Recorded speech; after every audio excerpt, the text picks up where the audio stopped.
Good afternoon, everyone. Today is Tuesday, August 16th, 2022, and we are here for a town board meeting and also for a CDA meeting.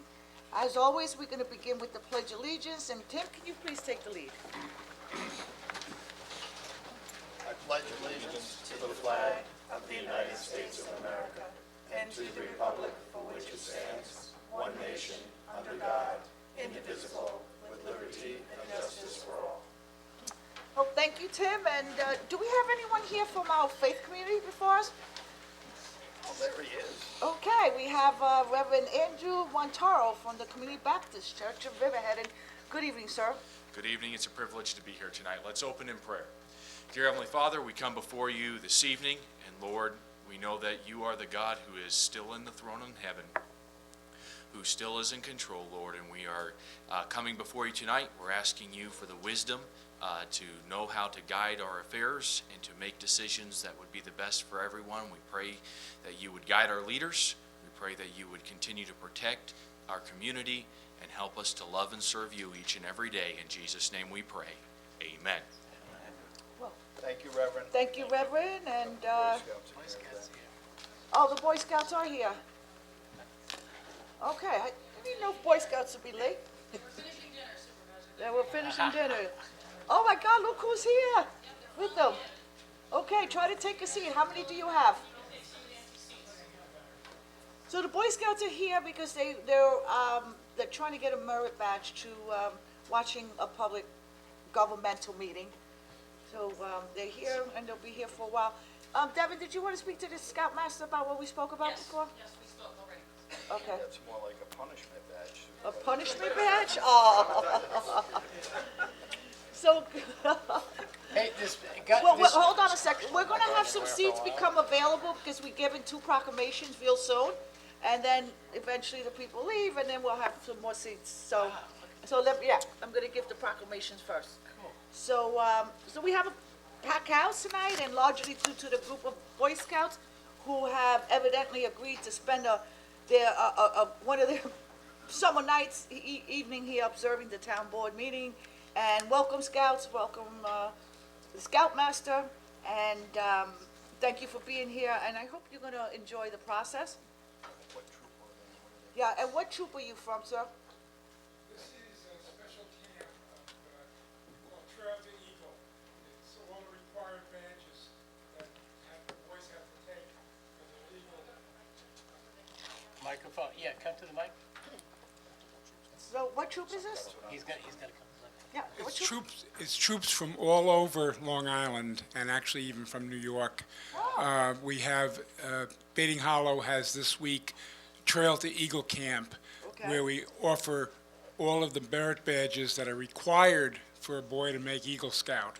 So one of the badges that I'm doing is communication, which requires a community board meeting, also citizenship in the community. Some of the youth are taking that badge. So this week, we have boys from all over, and I think one of them I saw, a patch was for Hudson Wow. Council. So they come from all over because it's a special camp for the advanced ranks that the boys have to achieve.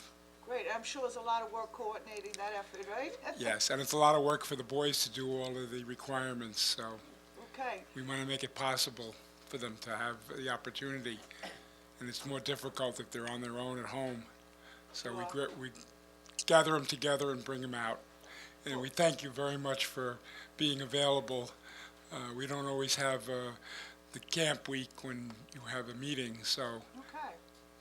we appreciate it. Thank you very much. Well, thank you for your work, and I hope the team enjoys watching a government meeting, and maybe someday one of you will hold public office, and this day will come back in mind to you. And before we move forward, I'm going to hit the pause button, and we're going to move on with our agenda and take some time to recognize some special people in our community. And we have one, Devin, do you have the clock? I have it here. Okay, great. So we have one of our community members who passed away recently, and we also have 2 distinguished, deserving town employees who are also receiving a proclamation today.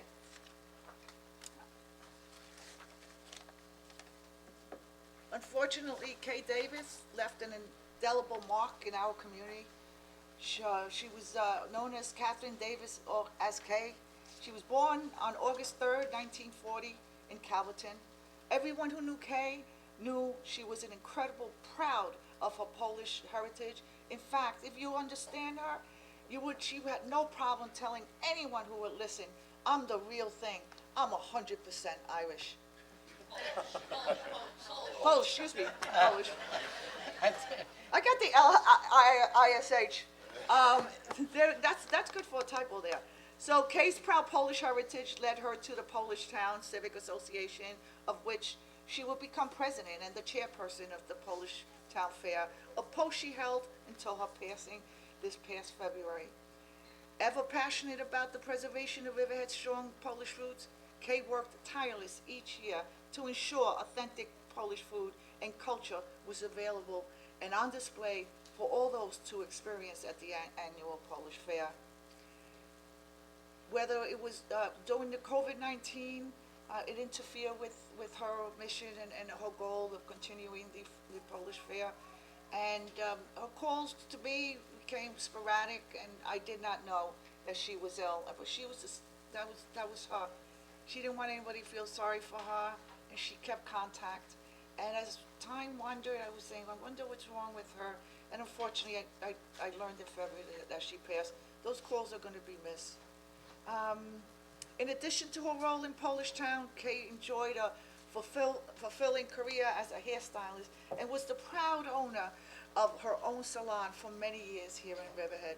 Kay is survived by her 3 children, Keith, Karen, and Kevin, her sister Teresa, and her brother Stanley, 4 grandchildren and 6 great-grandchildren, many of whom are here with us tonight. On behalf of myself, the entire town board, and all the residents of Riverhead, we are very proud to present the Davis family with the proclamation. Supervisor, do you want to come forward? Yep. You guys want to come up?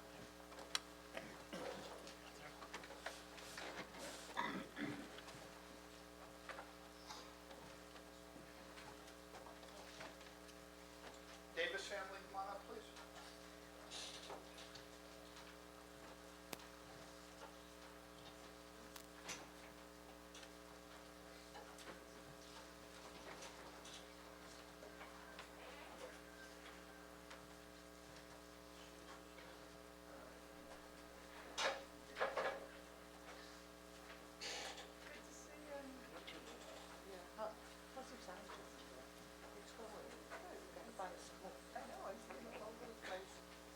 So on behalf of again, the town board and all the residents of Riverhead and myself, we want to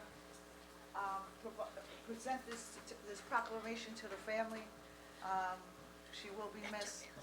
She was a pillar in our society, and I hope that maybe you have a little bit of solace to know that people will always remember her, especially here in town hall. Thank you. Okay. You should come on this side. So Yeah, why don't wanna take a picture? this side. You can have her stand right on the table if she wants. Then this way, Alec can get a nice photo with you. Hi, ma'am.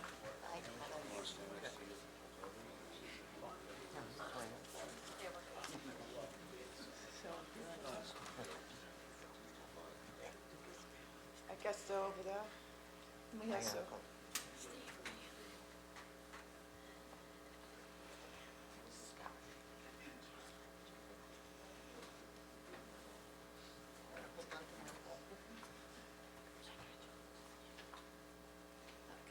See the little one,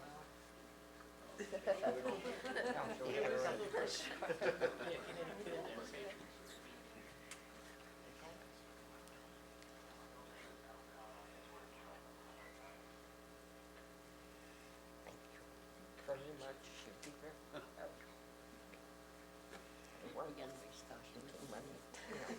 Notice, Oh, she was always calling me. I miss her. that's my mom. She could text me, call me right. Okay, relax. Oh, I'm off.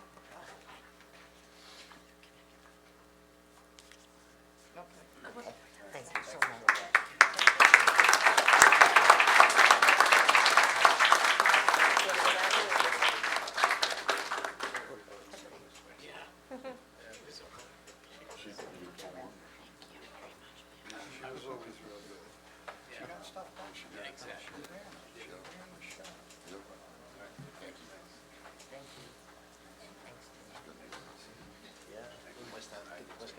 should read the other proclamations down here or up there when we get back and forth.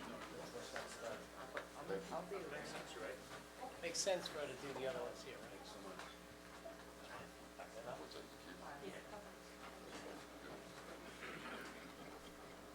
Supervisor, do you want to read the other ones right here so that we don't? I have to read the thing because they all have different scenarios.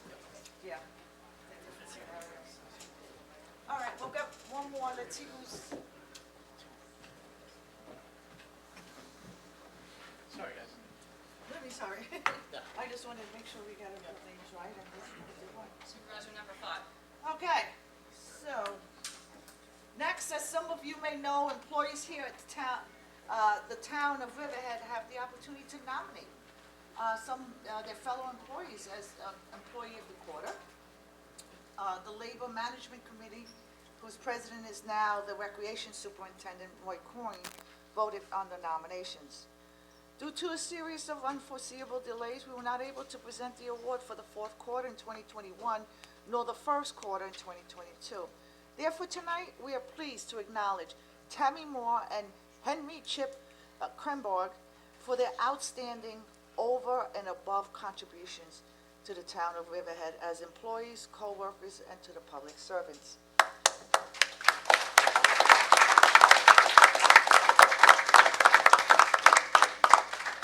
On a personal note, my office interacts with both Tammy and Chip on a daily basis, and we concur they both are exceptional employees. I believe we have Ray Coyne here as well, and as well as someone from the police department. So, Bill, did you want to come forward, and Lieutenant, and say a few words on these employees?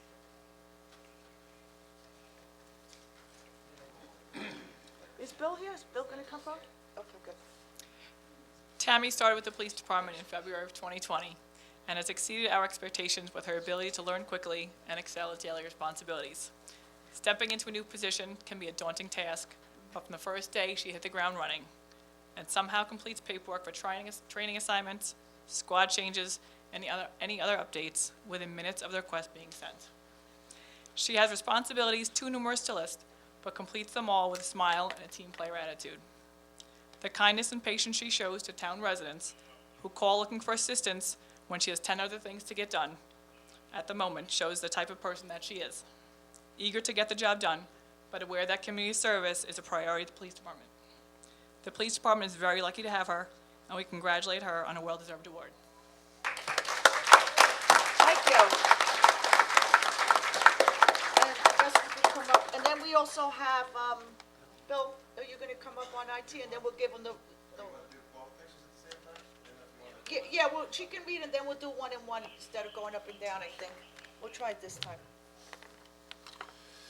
So Henry Chip, also started at the beginning of 2020. As a matter of fact, he started as we all started going home because of the pandemic.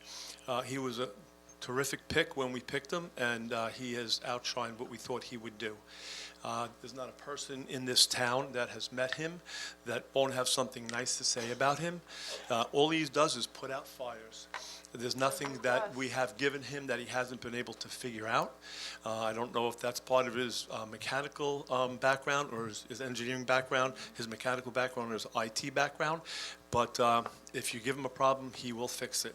And he will be pleasant in doing so, and everybody appreciates his demeanor also. So not only do I think we got a great employee back in 2020, but he continues to impress me every day. So congratulations, Chip.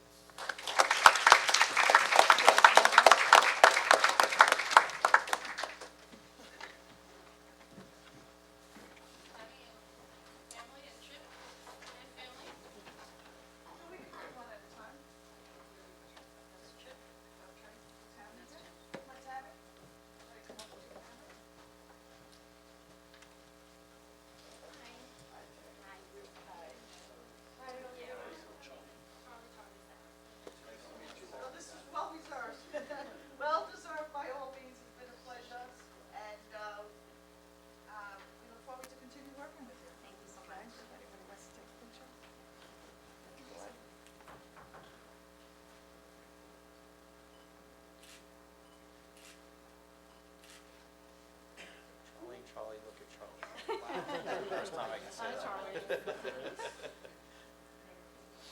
All right, thank you so much. Congratulations.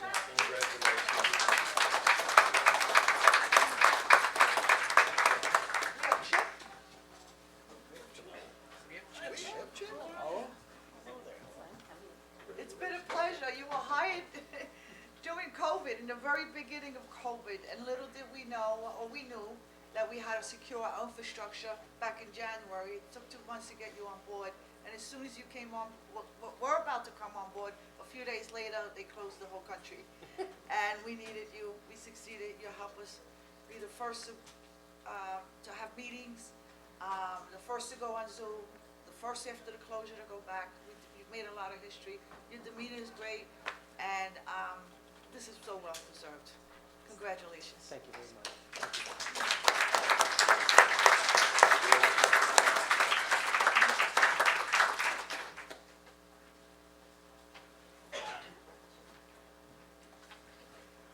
Thank you. Thank you. Thank you very much. Great job. Great.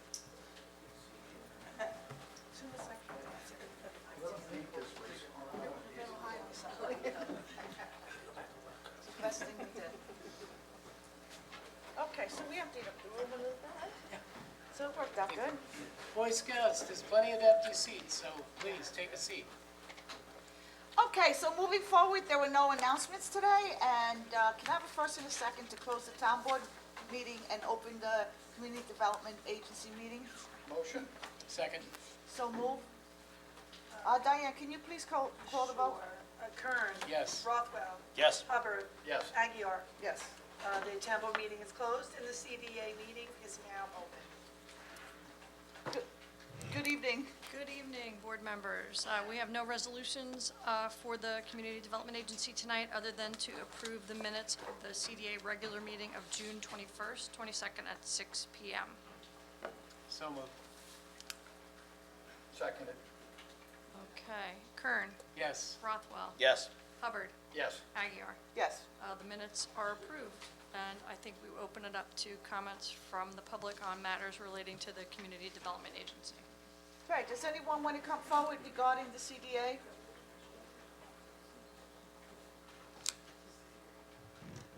Good evening. Good John evening. McAuliffe from Roanoke Landing, or Rolling Woods in Riverhead. On July 20th, EPCAL Watch sent a letter to the supervisor, and it's very brief. I want to read it. Considering the extraordinary circumstances surrounding this transaction, EPCAL Watch respectfully requests that the town board, sitting as members of the CDA, discuss the completed joint application at a work session to adequately explain its contents prior to the required public hearing before the IDA. This will serve to inform the community and assist them in understanding the application to further meaningful dialogue during the public hearing. I don't think we've received a response to that, but I wanted to bring it again to your attention that we are, and I think many people in the community are very interested to have this construction in full public discussion, this legal construction, before it goes to the IDA. The story in the Riverhead Local said that the process is moving forward, that there's been an agreement between the Germaisian's representative and the board about a joint application for IDA financial benefits. And I think you have a September deadline, and 24th deadline or something like that about when, but we again hope that in a business session, there's a full discussion of it. I wanted to submit the reason for that continues to appear in the business press. The Germaisians on Monday, the beginning of August, missed an $8.8 million payment in municipal bonds. Bondholders had previously criticized 555 for failing to submit a statement sooner. An auditor was hired to craft the statement last March, but the paper work wasn't submitted prior to January. This article, which is from The Real Deal, also noted that in June, 555 reportedly failed to make a semi-annual payment on an $800 million municipal bond on time. Germazian managed to avoid default that time, too. The securities filing showed the mall lost $60 million. This is the mall across from Manhattan. The mall lost $60 million last year, racking up $232 million in expenses against only $173 million in revenues. All of this is in these articles, which I will submit. The piece that might be a particular concern to the town is the problem of neighboring towns that are not receiving money that was owed to them by the Germazians. The New Jersey retail complex is at the center of a dispute with local municipalities which allege it owes them at least $9 million. The localities had negotiated payments with the shopping and entertainment venue at a time when visions abounded of consumers flocking to the East Rutherford site. The crux of the dispute centers on the definition of fully opened. Hitting that status would trigger payments in lieu of taxes and other fees to the municipalities to help them deal with the impacts, primarily traffic. The mall welcomed its first customers in 2019. But the Germazian family's 555 group, who own the mall, don't think it is fully opened yet. 555's position, according to the towns in the dispute, is that fully opened means 100% occupancy, something that may never happen. So I think that illustrates not just the financial weakness of the proposed purchaser, but also the way they will try to manipulate and maneuver to avoid their responsibilities.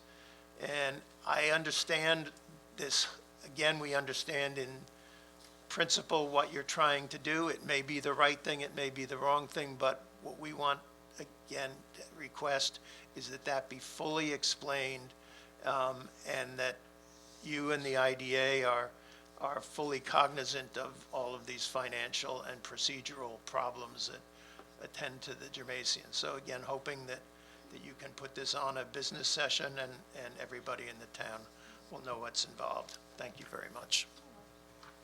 Anybody want to comment? Well, thank you, John. We did have an open forum in the evening with our attorneys, and everything was explained in detail with graphs, and it appeared that the public was quite satisfied. And nothing has changed. They have until the 24th, you're correct, in September, to submit an application, and we're going to see what they produce. I think the public were not satisfied. They felt that we were having that discussion prior to information, prior to documents, and it's exactly that dissatisfaction which leads to the request. And I don't think it's a unusual or difficult request that you simply bring to a business session Where's Anne Marie? the full text, rather than assume it has somehow been blessed by that process. Do we have Anne Marie here? Because I know Anne Marie was working on the water, on a few different, and definitely with the IDA. So that's why she's here tonight. So in I case just want to Any water clarify questions and IDA? Go ahead. and make some corrections. Okay, good. The application is not yet complete. The town board has, quote, "not made any agreements with respect to any IDA benefits." That is for the IDA to decide. My understanding from sitting here in the past to the present, we did do an open process, explain the procedure. In addition, it was my understanding the most recent request to the town board was when the joint application was complete, in a form to be submitted to the IDA, a request was that this town board make that application public. Not that the town board, quote, answer question and responses regarding the application. Why? The application shall be in the purview of the IDA. The IDA, similar to the town board, is a very public process. And individuals will have an opportunity to speak, comment, express concerns, get answers to questions, very much like the town board would do at a hearing. The application is not before the town board for approval. It's before the IDA. We are a joint applicant. So I don't know if I could state it any more clearer. And I think, and I can confirm with the town board, that was in fact their position when inquiry was made, whether or not you would post that joint application when it was complete and to be submitted in that form to the IDA for the public to see. Correct? Right? Our understanding, Yes, thank you, Emery, for and the clarifying. application is not in, so, okay. It's not yet complete, and I can tell you that Frank Eisler, our special counsel, sorry, John. Sorry, John. Starting to dance there. Our special counsel, Frank Eisler, Dawn Thomas, myself, actually, we're working on it today. So it's not yet complete. We spent about an hour, 2 hours again today, in addition to probably every other day last week. All right, thank you so much for that work. Perfect. Thank you. We have an excellent assistant town attorney, and I would not question in any way her content, but I think it emphasizes the fact that to get something on the town website, hopefully with a reasonable amount of time, not a day before the presentation to the IDA, and again, that in our view, having an actual discussion of it publicly in a business session would help that process of understanding. Thank you. Thank you.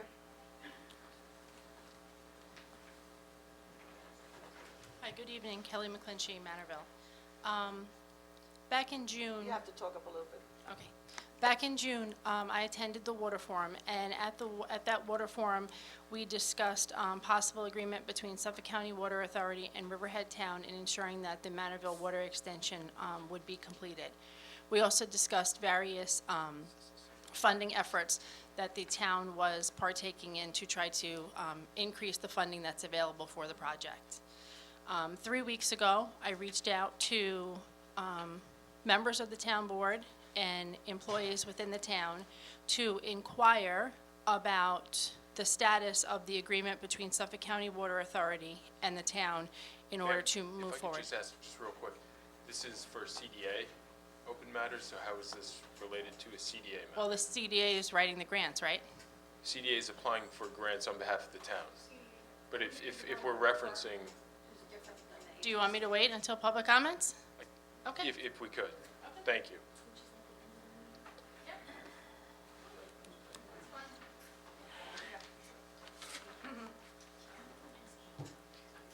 Okay, any other comments on Community Development Agency matter? Do we have anyone online? I do. Okay.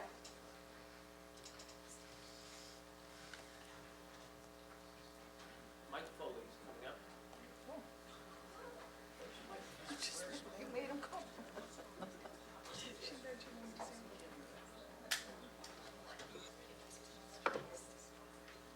Good evening, Mike Foley from Reeves Park. Good evening, Mike. Good evening. I just want to just comment, Eric, the CDA public comment section is not confined to any CDA business. It's combined for any business that any member wants to discuss on any topic. So I would appreciate, Eric, at the end of my few minutes, that you invite Kelly back up here to finish her statement. Because I'm here to talk on, to discuss Kelly's issue. The issue that Kelly has been discussing since before Yvette first won her election against Laura Jane Smith, about the cleanliness of town water and the ability to get cleanliness, clean water installed for these 64 homeowners that are still using bottled water. Back just in a chronology very quickly. Yvette, as part of your campaign to beat Laura Jane Smith, one of the issues that you discussed was the fact that there was some quiet discussions between the Suffolk County Water Authority and Laura and the town board about possibly having the Riverhead Water Company be acquired by Suffolk County Water Authority. Laura was asked about this, as was the Suffolk County Water Authority CEO. Both vehemently denied that there was ever discussion that took place. The inquiry was expanded to town board members at the time and to the boards of directors of Suffolk County Water Authority. Nobody said that any discussion that you mentioned as part of your campaign was ever brought up. So that's the predicate to what I'm about to say. You beat Laura Jen Smith, and you assumed the role of town supervisor in 2021. And for the next 6 months or so, Mike, if I could, just real quick, what CDA matters is this in relation being provided to Mr. Manorville Foley, would you continue let to the come town up. attorney Mike. speak? Okay? Mike, This is a I two-way can conversation. appreciate that you want to talk. I want to make sure that it's associated with the correct record. The CDA agenda is typically very limited. Right now, there were no resolutions on the CDA agenda. So if you're specifically referencing a CDA matter, this would be the appropriate time for it. If it's not specific to a CDA matter, I would want it on the record for the regular town board meeting. This way, if anyone's ever going to look for it or reference it 2 years from now, they can look at the agendas and they can find where it is. Eric, as a point of order, the CDA agenda states that this is open for public comments on any issue. On If all it was only CDA open matters. for public comments on a CDA issue, there would be no public comments here because there were no resolutions to be discussed. So let me continue. I'll allow, believe me, this is going to come up during the town board meeting as well, but I wanted to use a Mike, few I'm going to ask minutes you to put to it, lay a save it for history the town board meeting. of Manorville's attempts to get clean water provided for them by Kelly McClinchy for the 64 homes. I'll try and pick up where I left off. So the first 6 months of 2021, there were discussions and estimates given by the town of Riverhead and by the Suffolk County Water Authority what the cost would be for providing water to Manorville. And I don't have the exact numbers on that in front of me. I didn't have time to research it. But as I recall, Suffolk County Water could have done it for about $2 million cheaper than the town of Riverhead could do it. And we asked at that time of Yvette and the town board, but speaking to Yvette as the supervisor of the board, to please take a hard look at having SCWA provide this water in a more cost-effective manner. And at the time, initially, and midway through that 6 months in the first half of 2021, Yvette was adamantly opposed to it. She stated again and again that Riverhead and Riverhead alone was going to provide town water to its residents. Now, I can understand a position like that is based in some element of rationale, but when we're looking with hat in hands to get millions of dollars on grants, on things under the Environmental Act and the Infrastructure Act and the Biden plan, we need to be diligent in keeping this cost as cost-effective as possible. So the first person on the board that agreed with that was Tim. Tim said, I'm going to guesstimate about April of 2021. Mike, if Suffolk County Water can get this done cheaper, I'm all for it.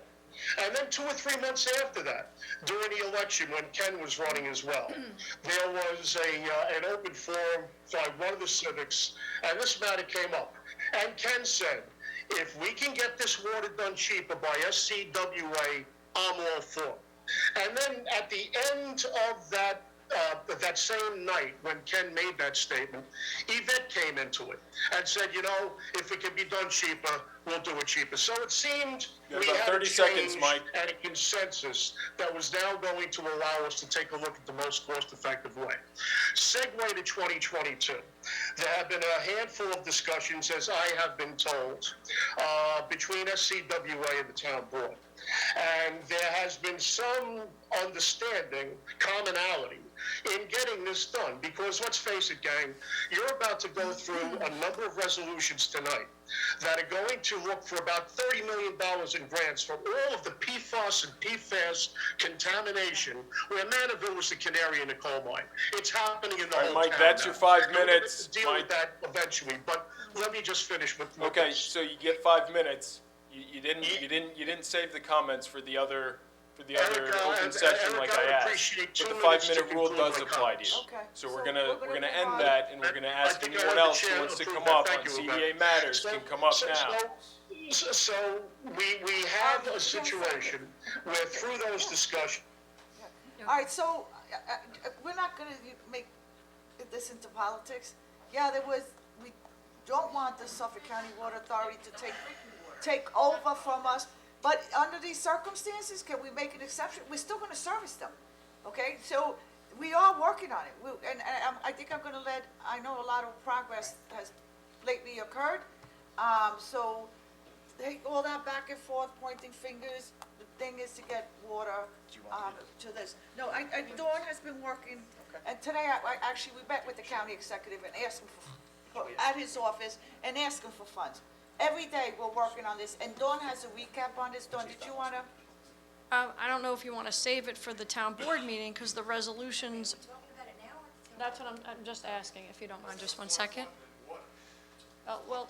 Well, this the also a important thing is process, that so. This is the wrong meeting Yeah. to discuss it.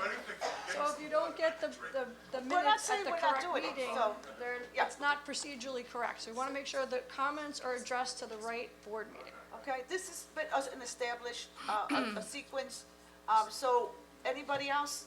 So I think on any other CDA matters, we can And then we're close gonna this go, meeting. so- And then the resolutions, I know Ms. McClinchy's comments are related probably to the resolutions that Yeah, are they'll on the be agenda. related. Then it's going to be a lot of comment on that. Let's keep it all together in the record so it stays in the right place. Great. If there are not other comments on CDA matters, we can close that meeting and open the town board meeting. Okay, Diane, can you take the vote? Motion to close. Second, Kern, yes. Rothwell, Yes. Hubbard, Yes. Aguirre. Yes. Okay, the CDA meeting is closed and the town board meeting is back open. Thank you, Dawn. Thank you, Dawn. Can I have a first? Can I have a first and a second to approve the minutes for the town board meeting on July 19th, So moved. 2022? So moved. Second. Diane, can you please take the vote? Certainly. Kern. Yes. Rothwell. Yes. Hubbard. Yes. Aguiar. Yes. The minutes are approved. And Diane, do we have any reports and figures and correspondence? Yes, under correspondence, I had 8 letters in support of the proposed Peconic Ice Hockey Rink at Stotsky Park. 3 letters concerning the proposed firearms business uses zoning code. Wilma Conklin sent a letter requesting to eliminate the use of air cannons in the Calverton area. Elizabeth Nels, I'm probably saying that wrong and I apologize, sent a letter requesting to reroute helicopters away from Riverhead properties. Barbara Blass sent 2 letters regarding HK Ventures. And I had 4 letters urging the town board to sign the Suffolk County Water Authority agreement for Manorville residents. Under reports, the building department submitted their July monthly report, $80,460. Tax receiver July utility collection report was $413,297.59. Police department submitted their July monthly report, and that's all I have. All right. All right, thank you, Diane, and we're now going to start the public hearing portion of this meeting. Today's first public hearing was scheduled for 6 o'clock, and the current time is, what is it, 6, we'll make it 6:38, and we're opening, 6:48. 6:43, right in the middle. Okay, we're going to open up a public hearing for the consideration of a proposed local law to amend Riverhead Town Code, Chapter 245, littering and graffiti. Before we open it up to the public, I'm going to ask Eric Howard, our town attorney, to please expand on this topic, please. All right, thank you, Madam Supervisor. This amendment to the town code only relates to the penalties section of chapter 245, which prohibits litter on residential properties from vehicles and handbills, which is essentially, flyers and everything. The fines for those previously were no less than $50, but not to exceed $1,000. We're just increasing the minimum to $250 to provide more of a deterrent.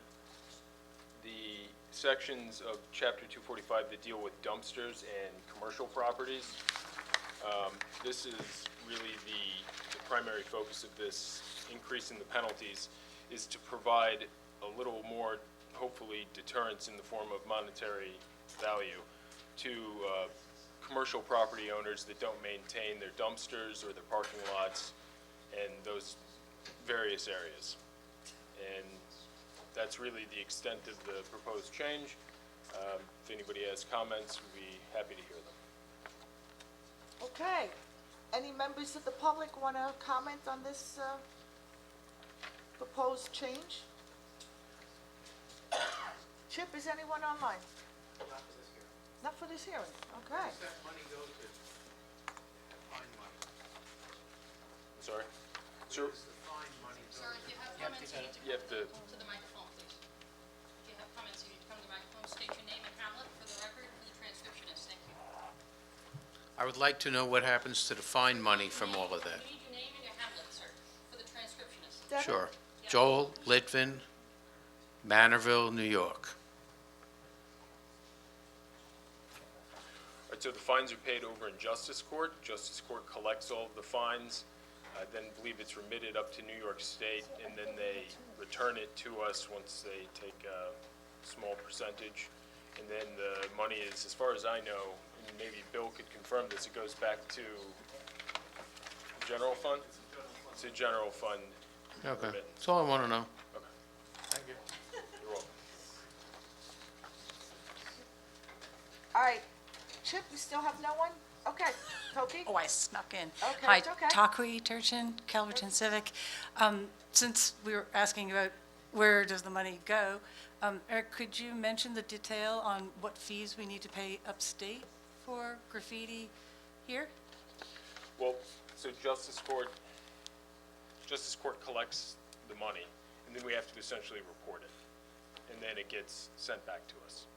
They charge us for reporting it.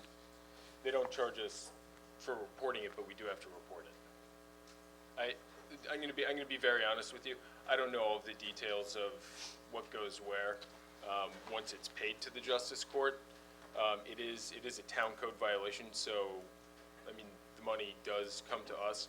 With other violations in Justice Court, such as VTL violations, those types of fines, they typically do take a percentage, and we get some money back. Would Mr. Brothar have a more detailed I'm not sure if Bill knows the answer details to on that. the fees that are paid? Thank you. The state collects a surcharge on any vehicle and traffic law ticket that's written. I don't believe they collect a surcharge on town summonses. I believe it's just on the VTL, vehicle and traffic law State tickets. violations.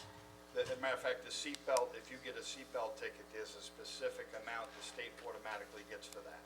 If it's a $150 fine, I'm just throwing numbers out there, the state probably gets about $50 for that. There are surcharges on some town code violations, so like handicap parking, there's a surcharge to the state.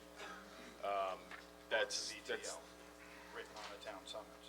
well, it's written under the town code, but it includes a surcharge to the state. That's about as much as I know also. The state has certain fees on state code and then other fees. There's a chart that they take, that they know what percentage, what dollar amount. It goes up to the state, they figure it out. They send us a report, tells us this comes to us, and the rest has to be submitted to the state. Justice Court may be better knowing that, or get in touch with the state to find out what percentage of each. If you have a specific fee or fine that you want to know, you probably have to So call the state. we have a head of the code enforcement, could you just have him contact Toki with the breakdown, you could follow up on that, so? Sure. Okay, that's more for code, all those particulars. So, no one else? Does the board have anything to say on this matter? I just want to thank, as a liaison to the Litter Committee, for their diligence in making this happen. They're a phenomenal committee, and it's because of them that we've raised the fines to make it a cost to the business, not a cost of doing business. The fines are way too low, and Riverhead residents deserve clean environments, period. Okay, so we're gonna close this public portion of the, hearing, and we're gonna leave it open for written comments until 4:30 PM on August 26, 2022, at the town clerk's office. And moving forward to our last public hearing, the time now is, 6:50. And we're gonna open up a public hearing to hear interested individuals regarding the consideration of a proposed local law to amend Chapter 301 of the Riverhead Town Code, entitled Zoning and Land Development, Battery Energy Storage Systems. And in that regard, I'm gonna ask our planner, Matt Charters, to please come forward and introduce the oh, you're already up here. I'm here. Okay, good evening. For the record, Matt Charters, Okay. planner for the town of Riverhead. If the board recalls, this was first discussed at work session on April 28th of 2022. We went over an initial draft of the document for battery energy storage. It made its way back to Code Revision Committee, came back to this board on July 28th in a finalized form. We recommended that it come to a public hearing tonight. I wanted to thank Councilman Hubbard and Councilman Rothwell for their hard work on this. This was really ironed out as a group. There's a lot in this code. Most of it is related to public safety, fire safety. I'm going to give you guys a brief overview, just so the public is aware what this is about, and then we'll go from there. Okay, thank you. So the battery energy storage law is adopted to advance and protect public health, safety, Matt, welfare, and... just Sure. get a little close to the mic. How's that? Beautiful. Better? Thanks. Okay. Public health, safety, and welfare, and the quality of life of the town of Riverhead. This is to provide a regulatory scheme for the designation of property suitable for the location of battery energy storage systems, to ensure compatible land uses, and to mitigate any impacts that this use would have on a property. As a whole, looking at this law, it really breaks it down into two tiers: a Tier 1 battery energy storage system and a Tier 2 battery energy storage system. So basically, the way these systems work, both Tier 1 and Tier 2, is energy comes from the grid, gets stored in your batteries for later use. A Tier 1 system, or smaller systems that you would see on your house, such as a Tesla battery pack. A Tier 2 system, which is the crux of this law, is a larger system, which is for grid level storage, with a threshold for a Tier 1 being 600 kilowatt hours or less, and a Tier 2 being 600 kilowatt hours or greater. A building permit would be required, a building and electrical permit would be required for all battery energy storage systems, with Tier 1s just requiring a building permit and an electrical permit, with the Tier 2 requiring a special permit from this board and site plan review by the planning board. The Tier 2 systems as proposed would be in the Industrial A, Industrial C, Planned Industrial Park, APZ, and Residence A80 zones.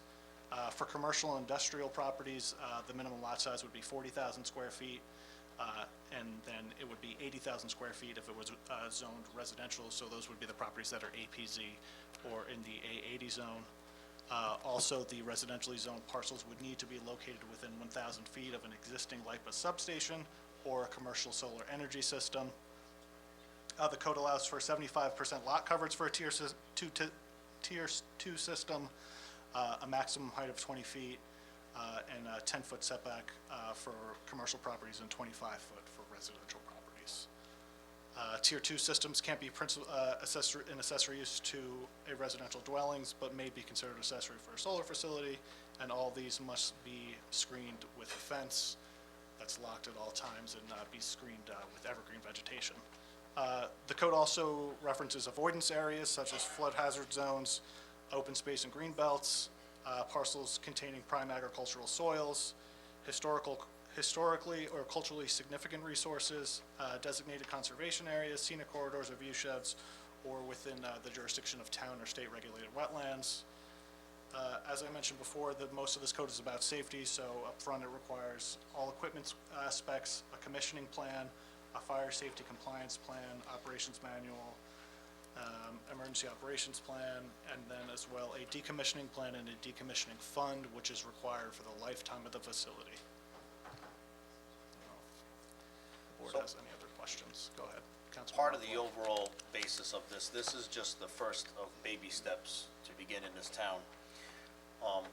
Part of the beginning of writing this legislation was that should this town ever experience east end of Long Island, what we once had as the last major hurricane of Hurricane Gloria, something of that magnitude should come through this town again. It has been many, many years since we've had a hurricane, and so there's certainly the belief of very weakened trees and weakened infrastructure around the town.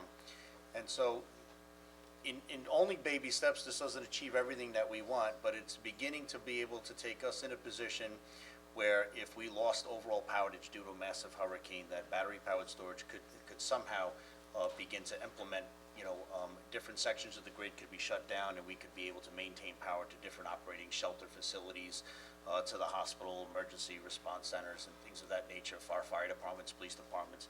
And so it's all part of the beginning stages, but we didn't even begin to approach that overall process of ready management for a hurricane, for a mass catastrophe of that nature.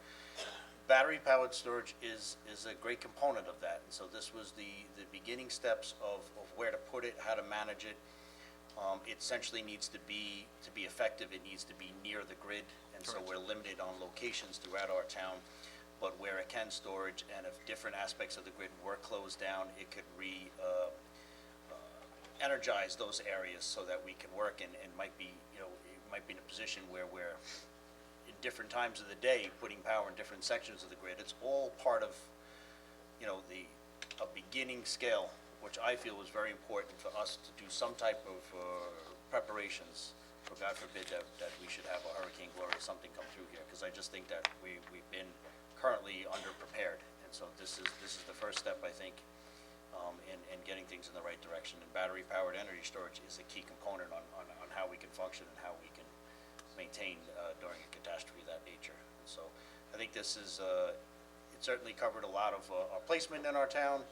As you said, with our safety mechanisms and working with Suffolk County Fire Academy, they've even agreed to begin training and to offer these things to protect all of our firefighters and multi-department drills throughout the county as well. So I think it's a great first step in where we got to go. Does the fire department for Riverhead have a generator? Excuse me, sir, what are those 600? They would. Do they? I'm just curious. Is that the fire station? All right, sir, you have to come up. You and have to come up. you have to be on the record. Sorry. It's a public hearing, so you have to come Sorry. forward for the record. Good afternoon again. Joel Litvin again. Good. 600,000 kilowatts is what you said, right? 600 kilowatt hours. 600 kilowatt hours. That's enough for 100 houses. It depends on the size, so that's a tier. That's enough for 100 houses, because I ordered a Tesla battery pack, and it's only 3.8 for my house. So that's, I don't have a big house, but someone that has a big house, that's 100 houses or more. Because I just ordered one of those, and it's 3.8 for my house. And it's 600?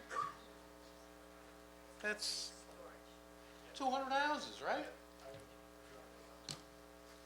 So that's the threshold for a tier 2 system is 600 kilowatt hours or greater.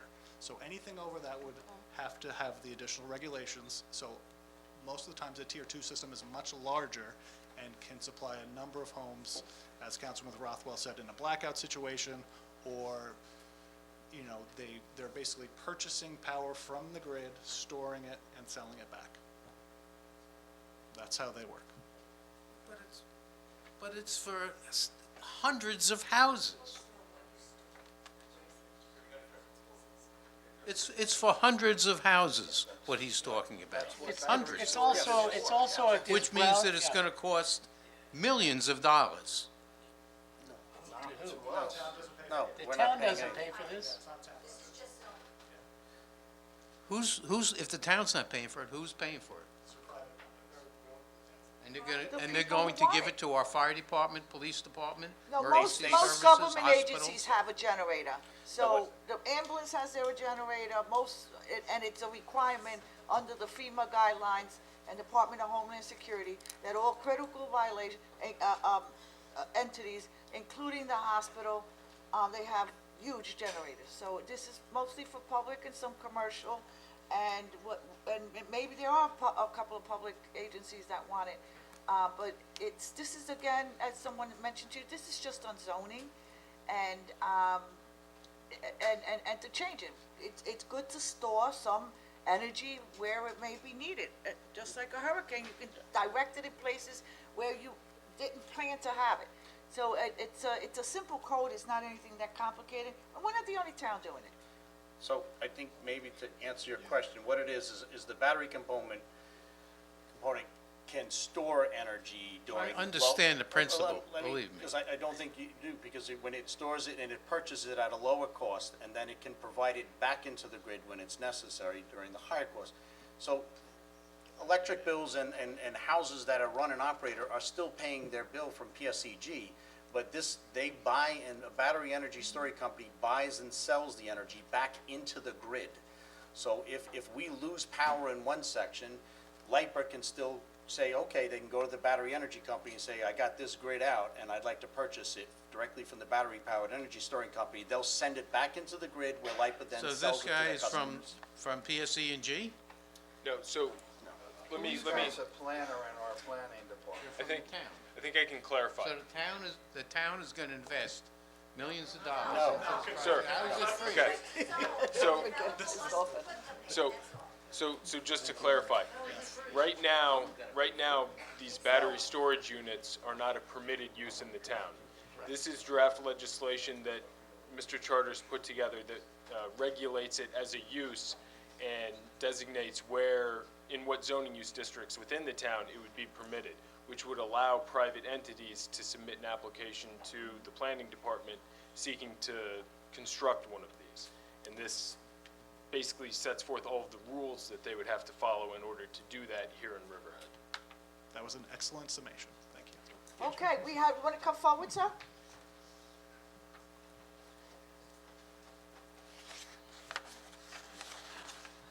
Good afternoon. Hi, August Grossman, Calverton, New York.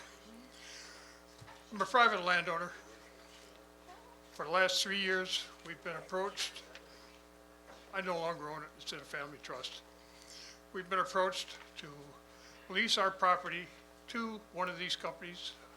Been engaged with a couple of the companies for lithium battery storage off the solar fields. This zoning change, the contracts that are being entered into right now and being offered, okay, if there's a changing in the zoning, will these contracts be honored as a grandfather, or will they have to submit to your new zonings? What's your zoning? We're off River Road, south of the railroad. I believe we're zoned agricultural C.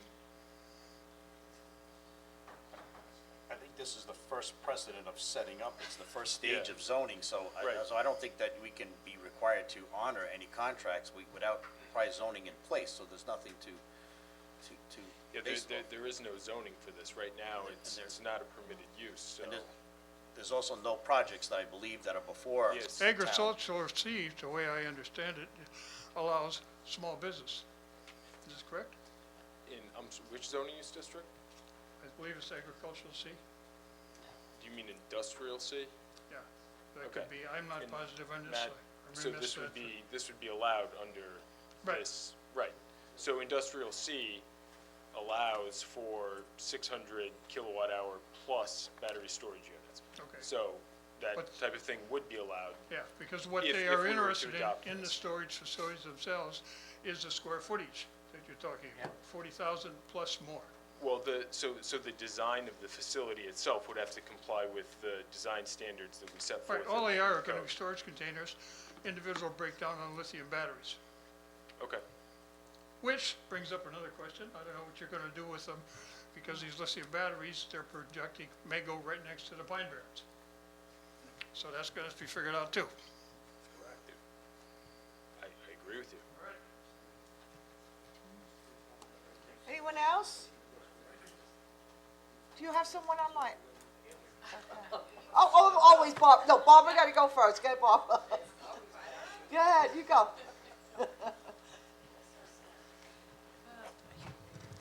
Good evening, Madam Supervisor, members of the board, ladies and gentlemen. My name is Barbara Blass, and I live in Jamesport.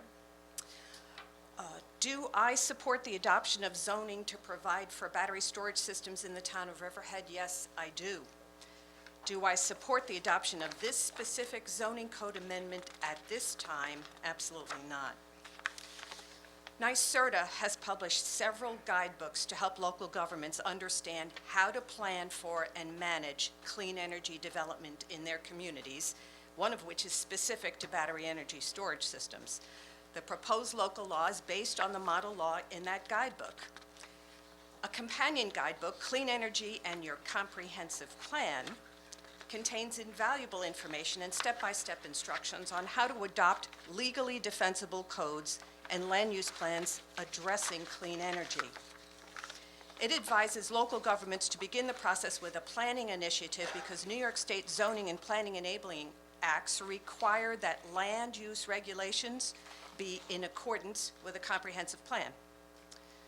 The document further states that clean energy policies should reflect two key related concepts: renewable technology, such as solar, and technologies supporting the implementation of renewables, such as battery storage systems.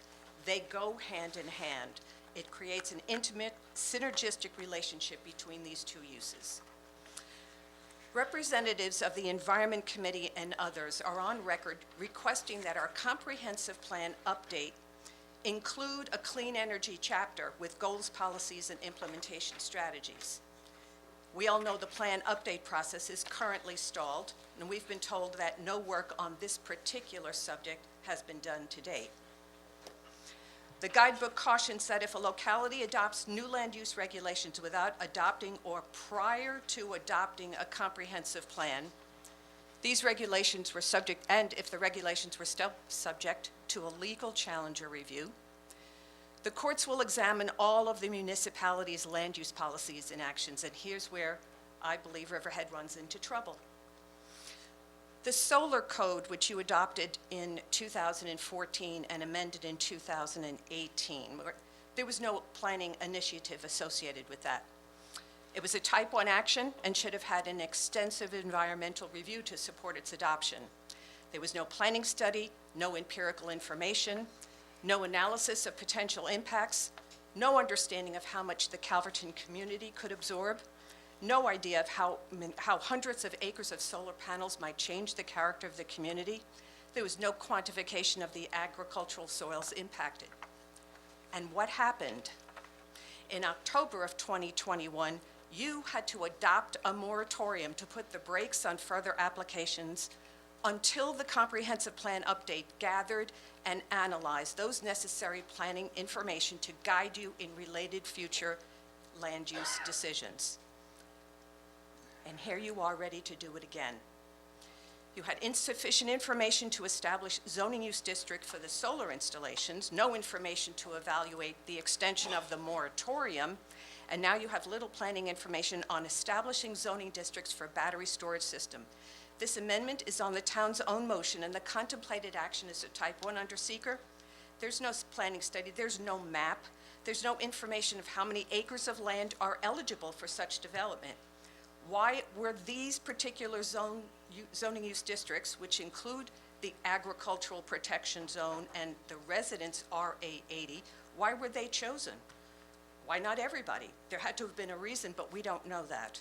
There's no information on where the potential grid connection points are and how many high voltage switch yards, which is another way of saying substations, could we potentially have, and what would their visual impacts be? Yes, you're poised to make the same mistake again. Do I support the adoption of a local law to provide for battery storage systems in the town of Riverhead? I most certainly do.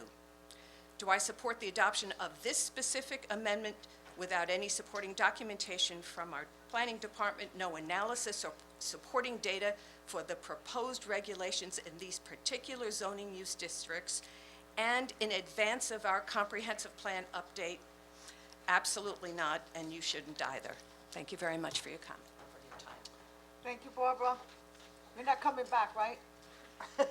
Don't turn around and come back when I call the next person. All right, so we're going to go on to, anyone still online? Yes. Okay, great. Okay.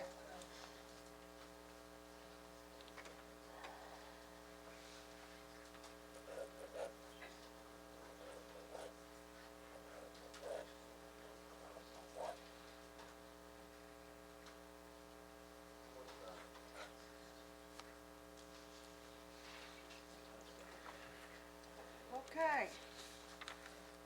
Okay. Think the mic is off? You're on, Sid. Sid, your mic? Okay. Here Sid we Bale, go. Wading River, not here to speak on technology, obviously. I agree with all the sentiments that Barbara Blass expressed. She really covered, all the issues on it. I just have a couple of observations about it. I feel a frustration about the comp plan and how this issue, along with solar and energy efficiency, should have been discussed. Another thing, I think the battery storage field is changing quite a bit and very, very rapidly. I listened to your discussions at the work session in April and the more recent one. And one observation, one of the board members talked about this, the battery storage would not be on a solar scale. And I don't think the intention was to minimize this issue. It is an important issue. And as far as scale goes, maybe the public doesn't know. For instance, in 2018, we had a battery storage unit put in East Hampton, and it had a capacity storage of 5 megawatts. And this was the biggest one on Long Island, 5 megawatt storage. In a few days, in fact, Thursday, the planning board, the Riverhead Planning Board, is looking at an application from a company that's proposing a battery storage facility in Riverhead for 100 megawatts.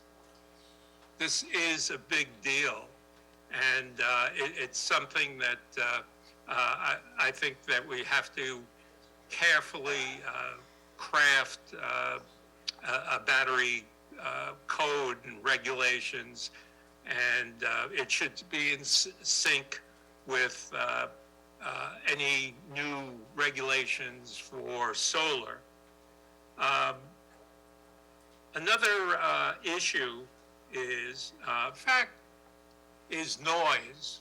In the discussions of noise, everyone seemed to agree at the work sessions there'd be minimal noise connected with the battery facilities. One a member of the board said about as much noise as you get with an air conditioner. Now, I don't think that this is going to be the case. Honestly, the facility that I mentioned before, the one out in East Hampton, that is a pretty quiet facility. I've talked to a neighbor who lived a couple hundred yards away from the facility, and they said they don't hear anything. Remember, that facility is relatively small in comparison what is being planned today. And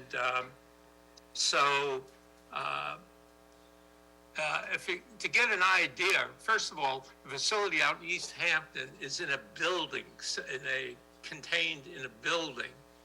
After I finish babbling on here, if you take a look at tonight's issue of Riverhead Local, there's a picture of a facility in Santa Ana, California, which is probably more like what's going to be proposed by many entities, because LIPA is actively looking for new large-scale facilities. And you'll get an idea that this is going to be a very different animal than the one in East Hampton. Also, the one that's before the planning board on Thursday has a new technology, or a relatively new technology, and Barbara Blass brought it to my attention, called Switch Station. And basically what this does is it essentially functions as a substation. And we talked about the crucial role of substations in the location of these battery storage units. So I think any new battery code that is eventually developed or by the town has to examine, the new technology, et cetera. And until then, I think it might be necessary to, it's not a permitted use, and I hope it doesn't become a permitted use until all questions are answered about utility scale tier 2 battery technology. Thank you very much. Thank you. Thank you, Sid.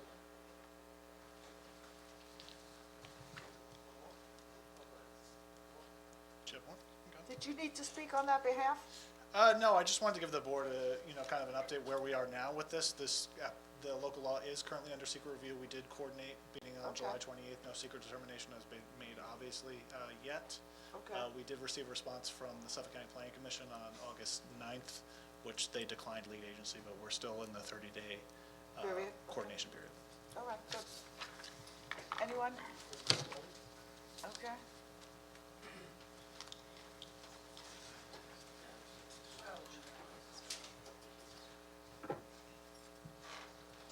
Joel Litfin, Manorville. Okay, Matt, you seem to be the subject matter expert on this. Can you come to the microphone? I have a few questions. Who's running the meeting here?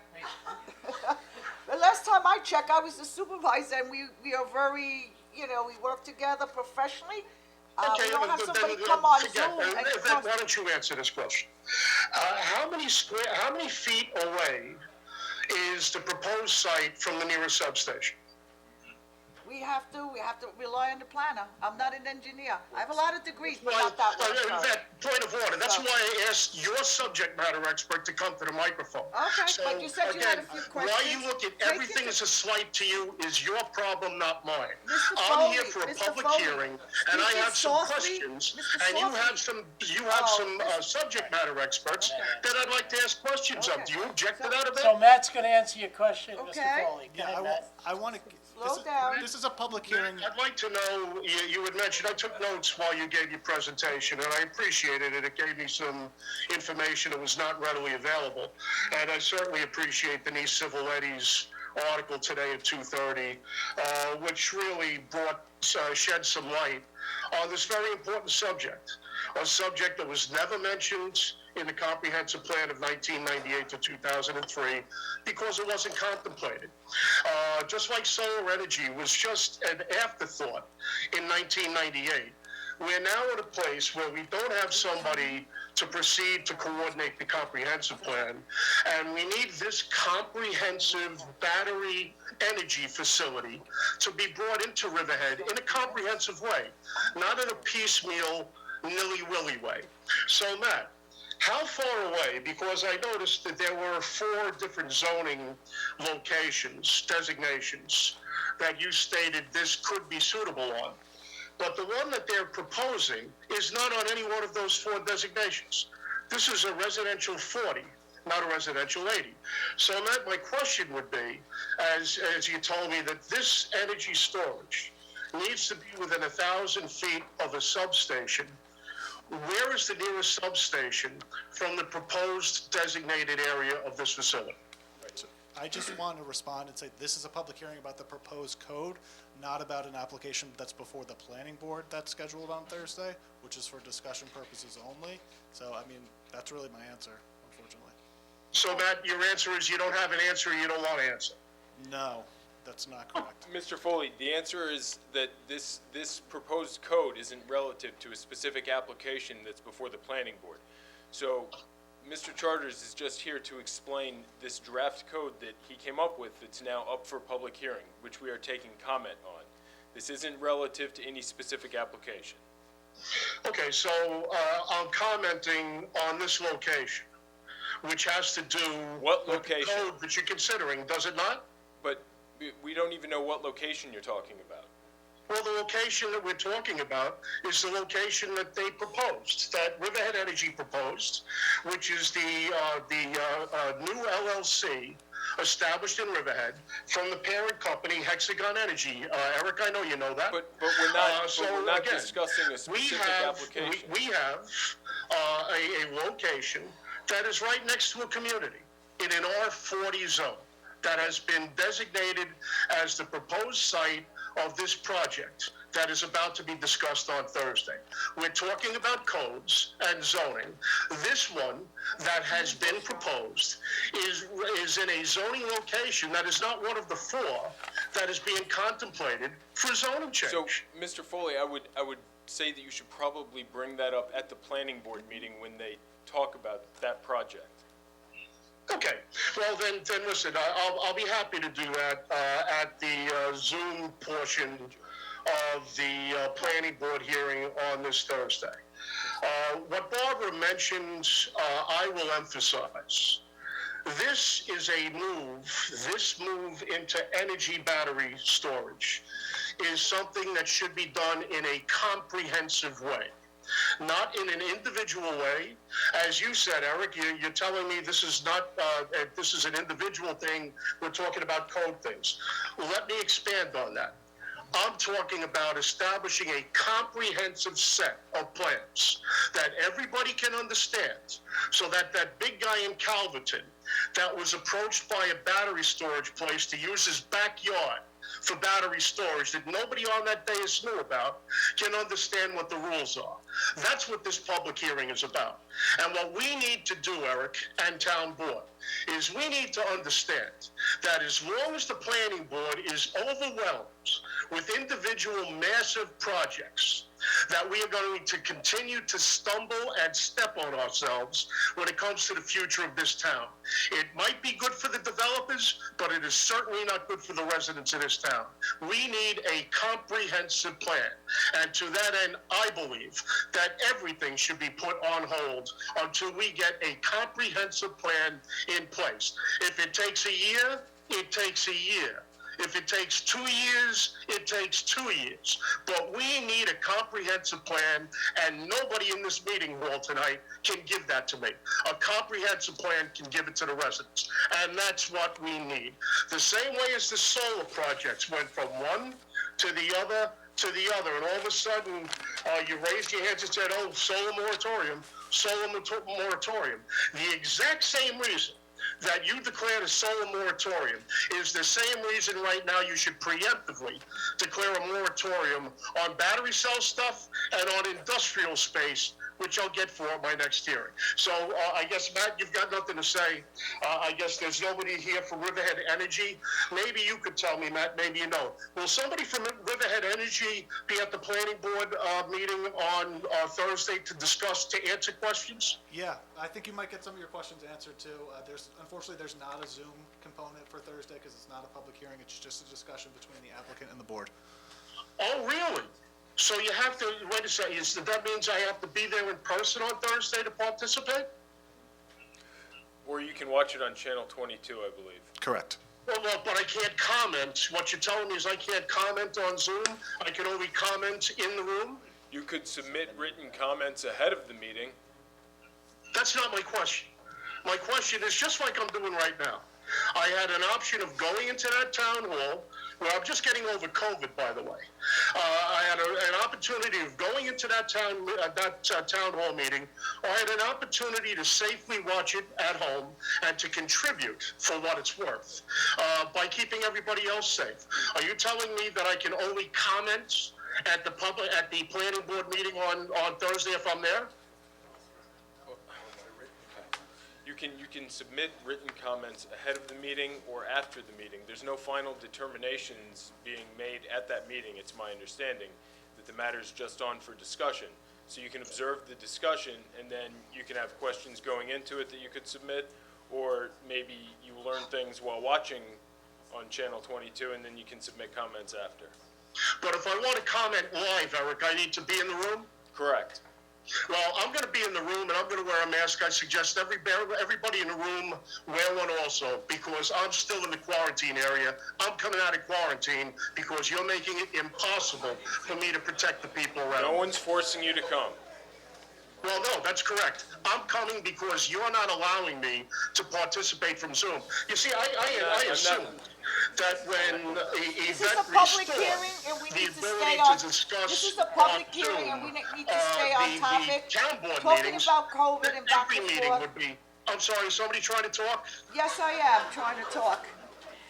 We need to stay focused on a public hearing, and we seem to be swaying way over. But by the way, Yvette, I apologize. There's about a 7-second delay between your live comments and what I can say here. So when I'm stepping on you and you're stepping on me, from my end of that, it is unintentional, okay? So I'll just end it at this.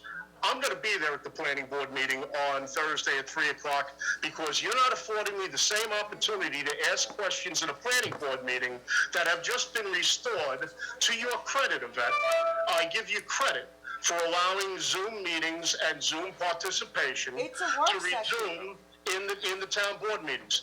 I understand public hearings were allowed, but the other things were not. Comments on resolutions, public comments, you had to be here. Now you don't have to be here. I can be from right here. Tim, go ahead, I'm sorry. Just so you know, it's a work session. There's no public interaction. It's just a work session between the planning board and the developer. So you're not going to be able to speak at it anyhow. Oh, I misunderstood that, Tim. Thank you very much. You're welcome. I thought this was a planning board meeting where they took comments on the resolution and other stuff. If this is like a work session where there are no comments, either in person or on Zoom, I stand corrected, and thanks for that, Tim. You saved me a trip in. Thank you. Okay, so let's, thank you, Mike. We're going to stay on topic. Thank you. Okay. Chip, do we have anyone else? No, we don't. Do we have anyone from the audience? Matt, do you have any comment? Do you have something to say, sir? Yes. Okay, you want to come forward? Brian Latchow, Old River Road, Manorville. Okay. Does the proposed zoning allow for DRS property to use backup storage facilities on DRS acreage? Can we? Matt, do you have the answer to that? I don't have the answer. What was the question? I'm sorry. Can you put battery storage on DRS land? DRS land? Development rights sold land. Okay. All right, so there wouldn't be anything on. That's explicit in the law. Good. Thank you. Okay, at this time, we don't have anyone else to be heard. on this topic, this is a public hearing. Okay? Takria Turchin, Calverton Civic. I will be brief. I do echo the sentiments from Sid Bale and Mike Foley and Barbara Blass in that a comprehensive approach to this battery storage zoning is the way to go. And I haven't heard it, so since this is the inception of the idea, perhaps we could look to see where else in the country this is successful and what zonings they have used and what hasn't worked out. So that comes into the discussion.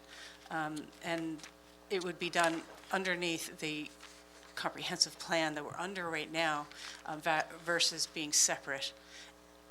I'll ask my questions about the plan that you've referenced tonight about the planning board having an applicant come in as a work session.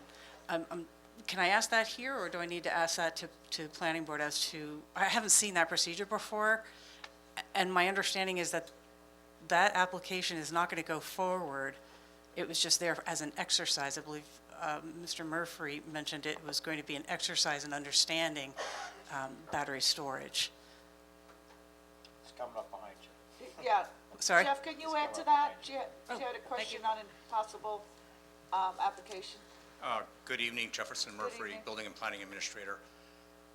This is new technology for the town of Riverhead, and we thought for public transparency and for educational purposes that the planning board, we have 2 applications before us, let them see this type of technology for the first time and let the public see it for the first time. It's a public education forum so that an applicant is going to be an applicant presenting what they want to do, that we can pose questions directly to them on how this new technology is going to affect the town.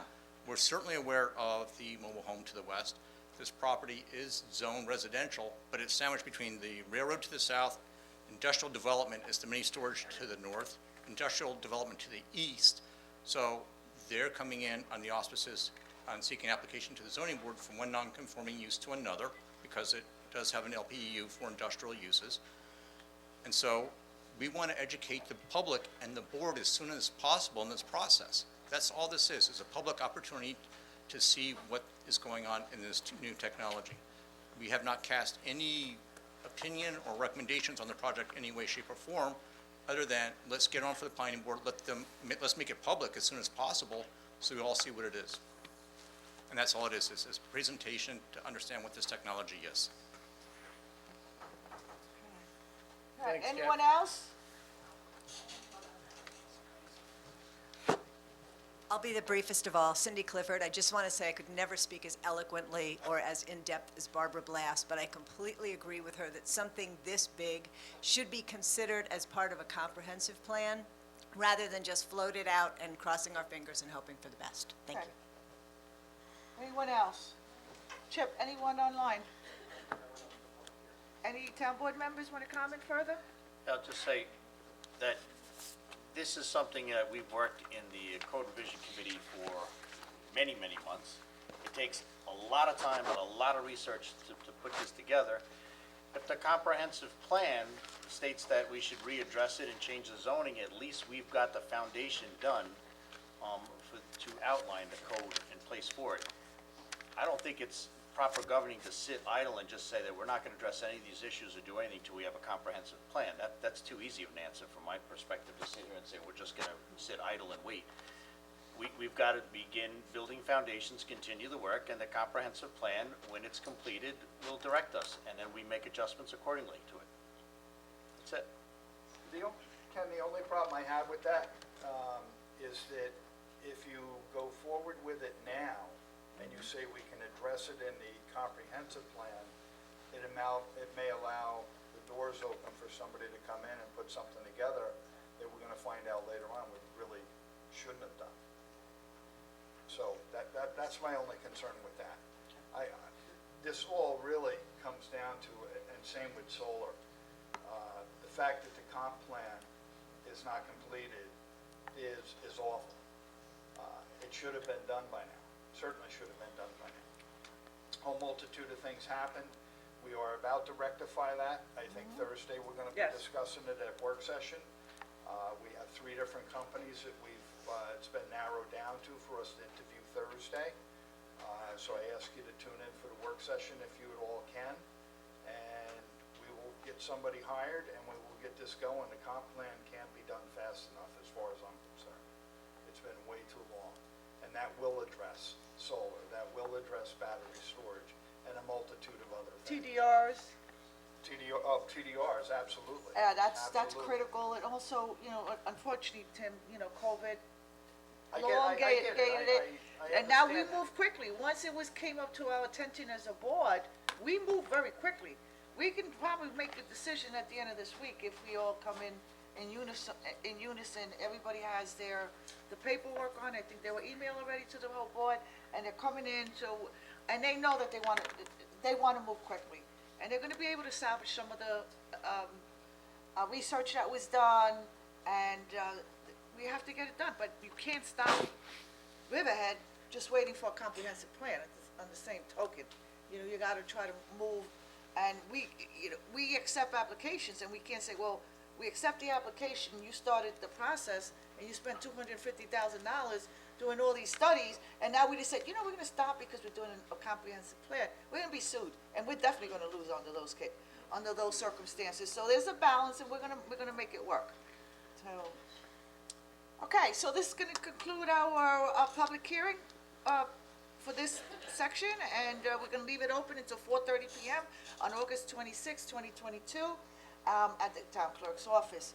And now, our public hearings are done under this, town board meeting, and now we're gonna open it up to public comments on the resolutions before us today. Does anyone wish to be heard on the resolutions? And just before we get started, pursuant to the town board's rules, there's a 5-minute limit on the comments. Please state your hamlet and reference the resolution that you're speaking about. And your name. Kelly McClinchy, Manorville. So we'll try this again.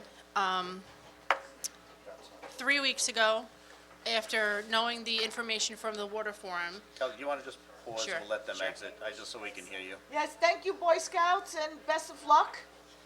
I hope you found it interesting. Okay, I'm sorry to interrupt the proceedings, but thank you very, very much for the opportunity to observe our democracy in progress. And thank you for your service to our community. Thank you. Take care. Have a good evening and be safe. Okay. Sorry, Kelly, your time is up. I'm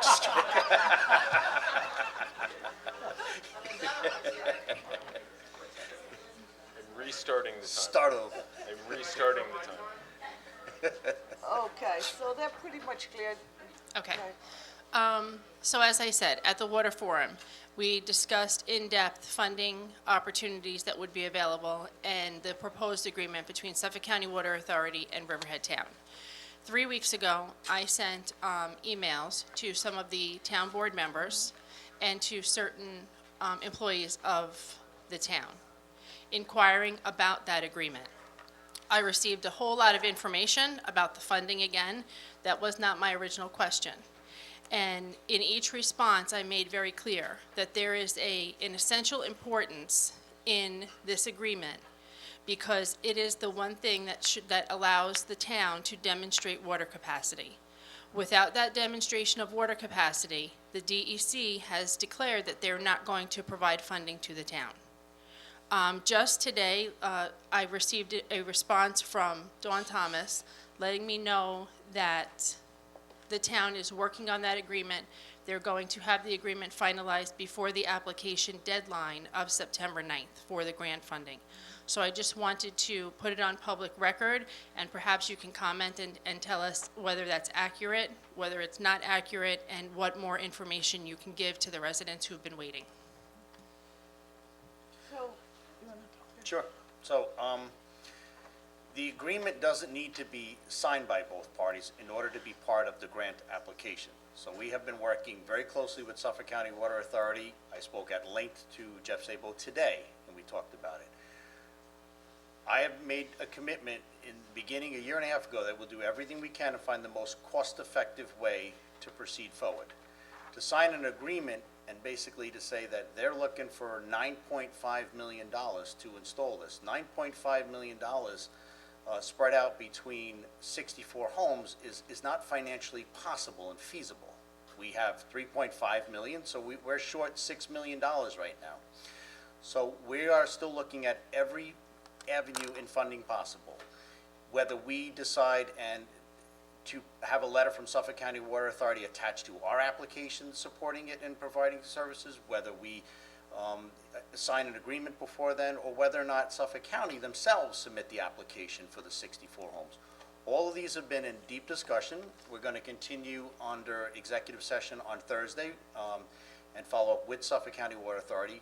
But all I can say is that I can show you that the most cost-effective path to every resident is there. It is important to get clean drinking water. I'm confident we will get clean drinking water.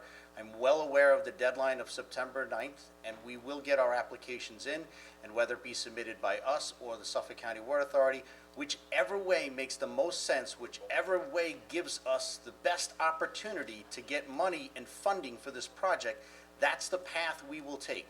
We are not delaying by any means, but it's not a requirement of just signing an agreement with them.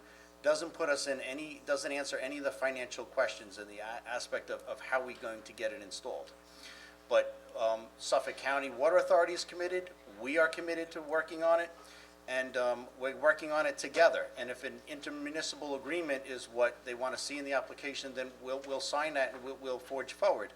But I don't think that that's going to necessarily, as talking to the Water Authority and ourselves, and Dawn Thomas is working on the grant, that answers everything. It does say within the application that we'll be working with any other municipalities or contractors, and the answer is yes, we will be. We'll be working with Suffolk County Water Authority. That's the purpose of the agreement. So we're not, and it is a process in the works, and we're doing everything we can. And all of your questions, I'm going to appreciate, Kelly, you've had great enlightening emails to us.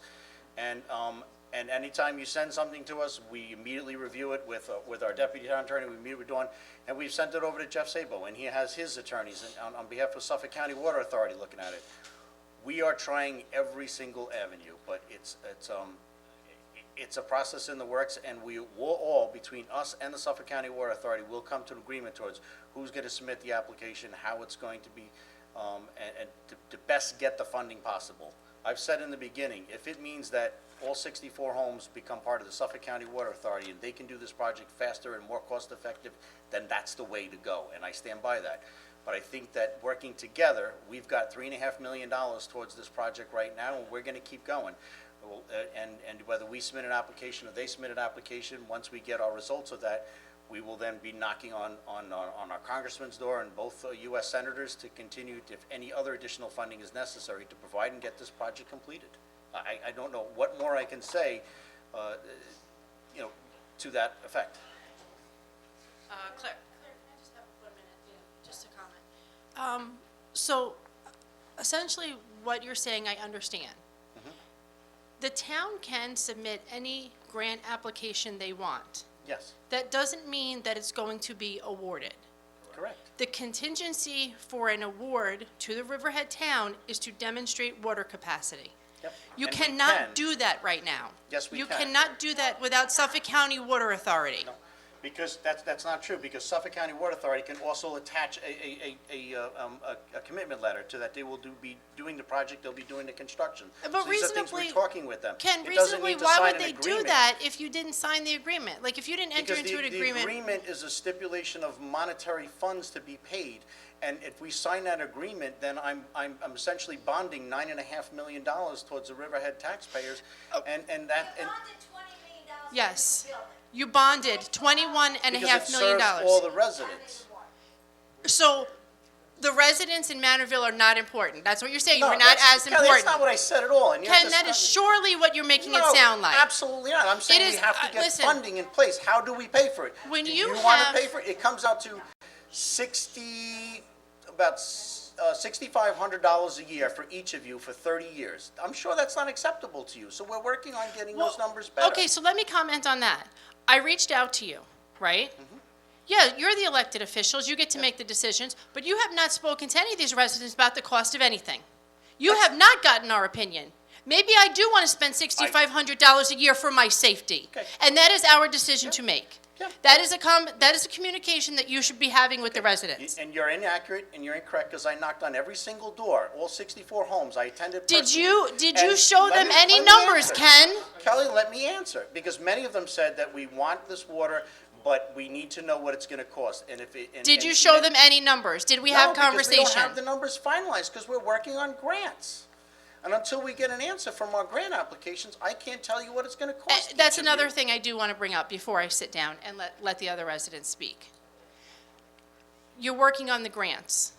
There is an attitude in town hall, and it is clear to everybody. It's in every single article that comes out about any grant application funding. There's an attitude here that, hey, if we don't get it this time, we'll get it next time. We don't have next time anymore. We don't need to wait a year. There's no guarantee we're going to get it next year. Now is the time, and the town needs to do everything in its power to make sure that money is awarded this time around. And that's what we're doing. All right, next. Claire Bennett, Manorville.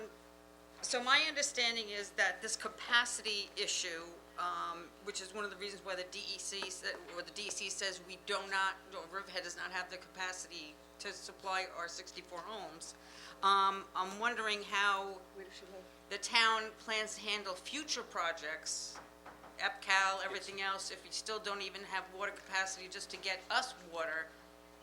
Where's the growth of the town? It's not true that we don't have the capacity. It's more cost-effective to bring the line. The Suffolk County Water Authority has lines But isn't that closer one of to the those reasons homes. why No. the grant was turned down, that you just failed to get? No. Because you couldn't prove? By work, Because you could not prove that you could have the capacity, no, no. as well as that's the not correct. application wasn't totally filled out properly. Can we have Frank come up afterwards? It seems you're like there's incorrect. some, There's a lot of issues here, but this capacity issue is not correct. Do we have issues? I talked directly to the state. Our last application, Ma'am, I'm gonna ask that we don't do arguments. we didn't get the Frank's grant last talking, time you because we come up didn't and put you- up any and- money. Ma'am, please. You know, we didn't get the grant last time because we didn't put any money up. And that was a requirement of the application. It was deemed incomplete at that time. We're working through our capacity issues right now. It's dry. This is a hot summer. We're the only East End water supplier that's not in a water emergency right now. This is a compliance issue that's not going to impact you guys at all. Ma'am, It was a ma'am, can we do just It one was at a a time, funding please? issue. This is a funding issue. This has nothing to do with system This capacity is or comments on anything like that. before the resolutions. It didn't impact us serving Peconic Sportsman's Club, and we got money to do that. That we were under the same regulatory conditions that we were back then. You know, we're, like they said, that we're trying to take the path that's going to yield the greatest result. It's frustrating for you, but $9.5 million for 64 homes is a tremendous lift. The price they gave us includes every contingency and option. We're expected to put that up and cover that. To minimize that money, you feel like the Navy has impacted you.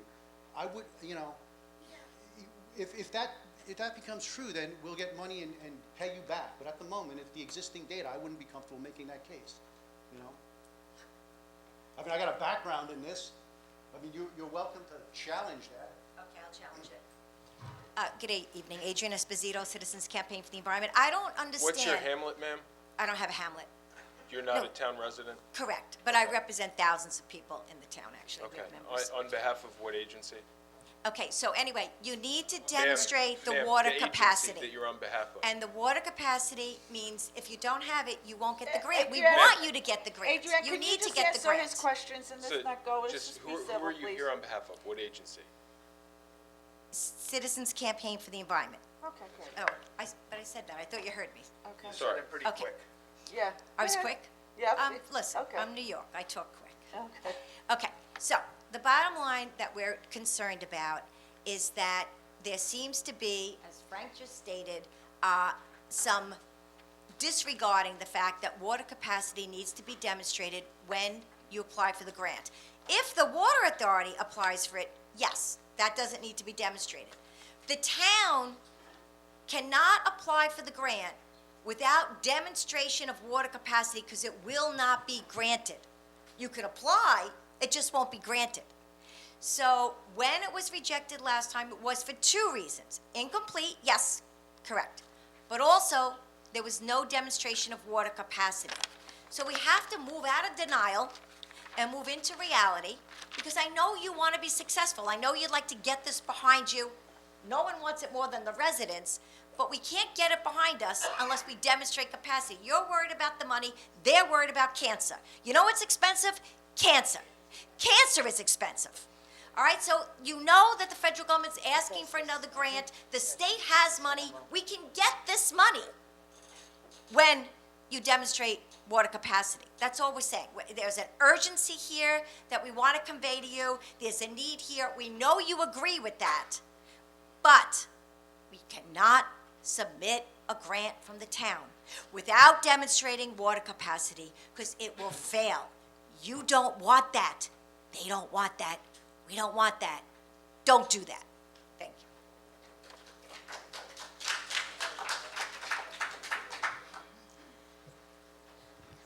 Joel Litvin, Manorville. Yvette, I had seen you one time at the Manorville Fire Department with the Navy when they were discussing the water situation. And I don't know, do you remember me? No, of course I do.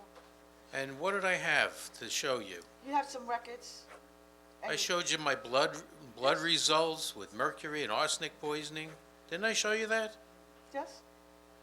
And didn't I also tell you that when the water park was developing and they applied for a permit, I came to the board meeting because I am at a adjoining piece of property to the water park, so they had to let me know that what they were going to propose, and they agreed that they would run water at their cost, a water main, 12-inch water main, and they were going to put a fire hydrant at Line Road and the corner of Grumman Boulevard and Wading River Manor Road, and they were going to be able to supply water to the 5 houses that go from Grumman Boulevard to Route 25.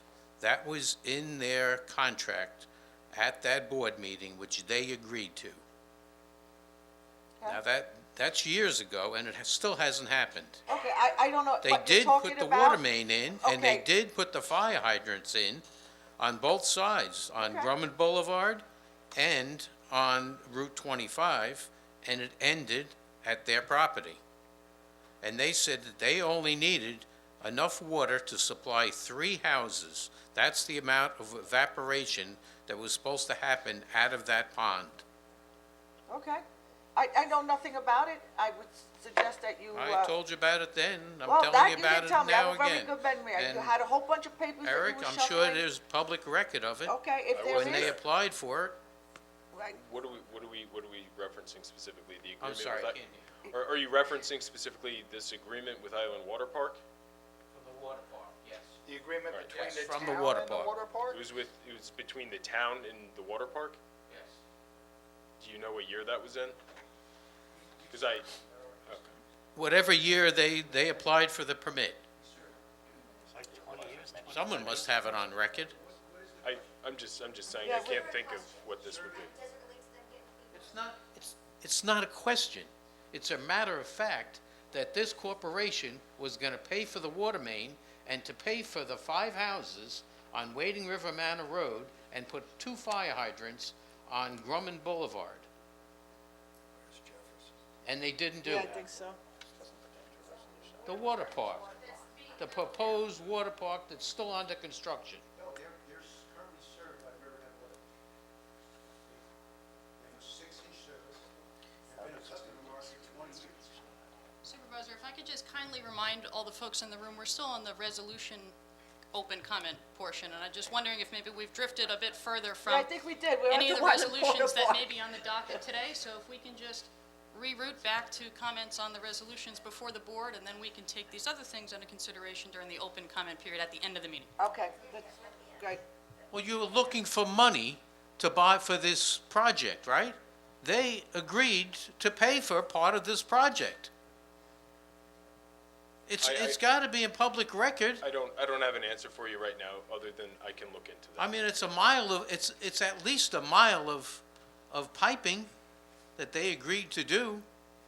I don't remember this project happening. I'm gonna have to research. I don't think you, it's probably before you, because I don't remember you being there. Probably was. So I would have to do some research and look into it.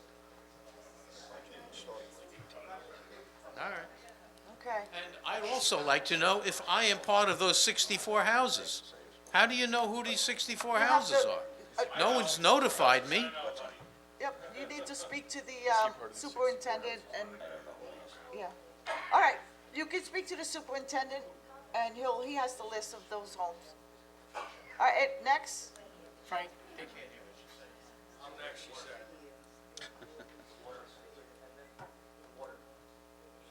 I'll wait. He's right behind you. Ask him if you're home. He can't hear. Oh, he can't hear? Okay. Hi, good afternoon. Good evening, Madam Supervisor, town board members. I'm gonna be brief with this. I'm Okay. go through resolutions, that's what you said to do. So I'm looking at all these resolutions all of a Your sudden. name, sir? Ron Martz, Manorville, Okay. one of the 64 homes. Okay. Started the thing 20 years ago to get the public water, by the way. Okay, resolutions over here, you got number 22, 601, 2, 3, 4, 5, 6, 7, 8, 9, and 10. Okay, all these resolutions for water. Now, all of a sudden, we seem to have an awful lot of stuff going on with water in Riverhead, correct? There's a lot of stuff moving here. Now, we're just a little tight, we're talking like $9 million for 64 homes, but all this stuff is gonna be a ton of money. Is this gonna be granted, or are you working on something for that? There's a lot of stuff here. Correct? Yes, no? Frank, maybe? Okay. All these resolutions here, all this work you gotta do in the water district. Those are all for grant. Right, okay, that's what I'm asking. There's gonna be grant applications for all of this stuff. The second thing is, Mr. Hubbard, you stated that the $9.8 million for 64 homes is not cost-effective, which I agree with you I there. didn't state that. Okay, he did. He did, okay, Mr. Rothwell. Okay, sorry, I apologize. Went through a lot of stuff here tonight. As you know, I feel sorry for you. I feel sorry for you people too. Listen, so 9.8 is not cost-effective. Okay, so number one, by saying that, you put a price tag on what my life is worth and the No. other 63 families. No, I didn't, I said, no, Right. that's not what I said. I said, we need to find the most cost-effective Right. way to doing it, which we are working on. Well, the one cost-effective way that, I hate to say that, but the town board has dragged their feet. 2 years ago, this project was $6 million. With inflation, it went up. You dragged your feet on getting the grants 2 years ago. Before that, it was 5.8 million. It kept going up. Not our fault. I wasn't here 2 years ago. I know, see, that's the answer I got. I got that since I was 18 years old. First time I voted, I got that from town board people, by the way, too. But anyway, the other thing is, resolution number 610, authorizing community development to apply for the grants for the water district. This grant thing has been from last year. You're just finally authorizing the community development to apply for the grants now.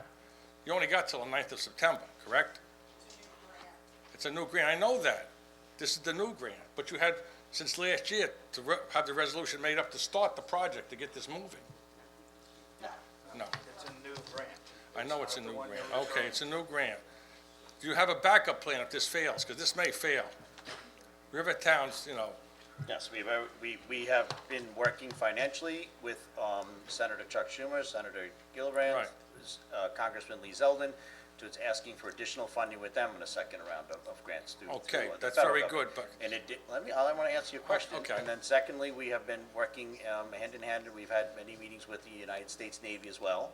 Right. And we want them to adjust their rates comparable to what the EPA says, which is zero contamination levels. So the EPA was great to lower their standards, and now we're trying to hold the Navy to meet with the federal, their fellow federal government agency, the EPA, and to grant us funding. So yes, we're going through many different facets to locate funding for this. Right now, you're looking at $6 million is $95,000 from each resident. So what I said is that when I say that that's not feasible, that means that I'm not gonna stop working until we keep bringing that number down so that it's an acceptable level by the residents in the town to say that this is what we've got. Well, that's good. Oh, one thing too, is it's very good, you're working with Zeldin and Schumer and everybody else, but they might not be in office in 2 years either. You know, But I think that's- I mean, I'm not- I'm anybody not- in I'm any not of those no- positions is no- gonna support clean drinking No, water. no and I'm politics, I'm confident not getting that involved with politics, but I'm just saying, you don't know, something may change from now until then. We're all looking The for money clean may dry drinking up by water. then too. The position won't change, the person might, but the position won't, and that's the position we go after to get. And they're gonna want clean drinking water for you. Okay, They've wanted it in the past, and they're gonna continue, and we do have a lot of support. we won it in the past too, but we haven't gotten it yet, but anyway, thank you. He's the one that tried to go in with the false fire department, Riverhead Marshal, with the hat. That's him. Tony Parson, I'm the forgotten hamlet of Manorville, one of the 64 homes. My thing is two questions here. One is a statement.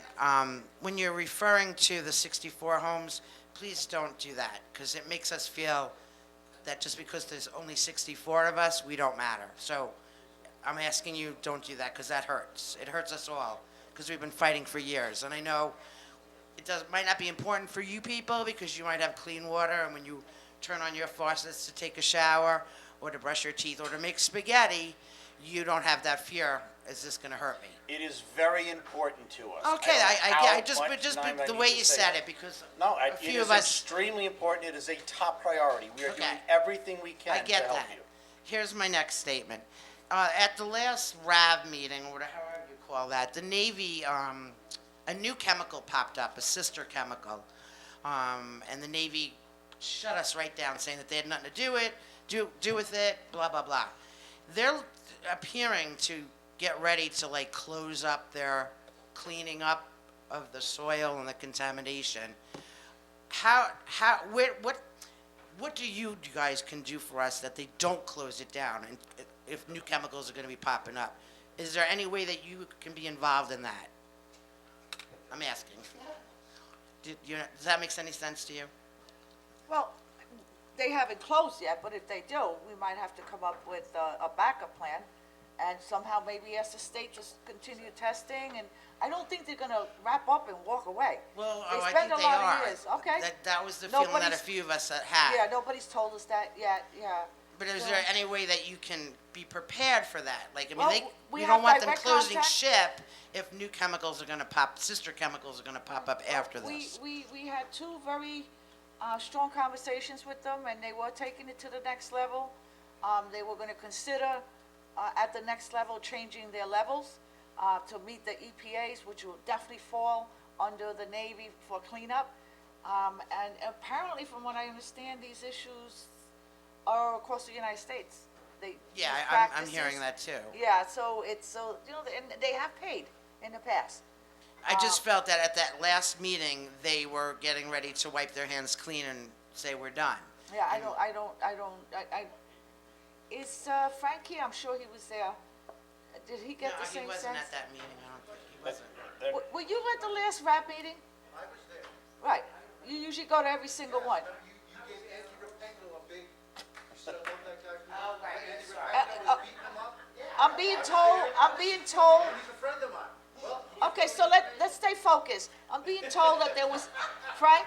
I'm being told there was a possibility that the rap was gonna end, that they were wrapping up. we crossed that bridge. We got more members, thanks to advertising on Riverhead, trying to Oh, okay. pump people up. They were trying to go back out of it, but we stalled them back in. Okay, so that's good. We're trying to work that angle. Okay, so do we have anyone next? Oh, you have somebody on, whoop, Barbara, stay there, because I'm gonna call online. Every time I say online, she comes home. Do we have? Oh, okay.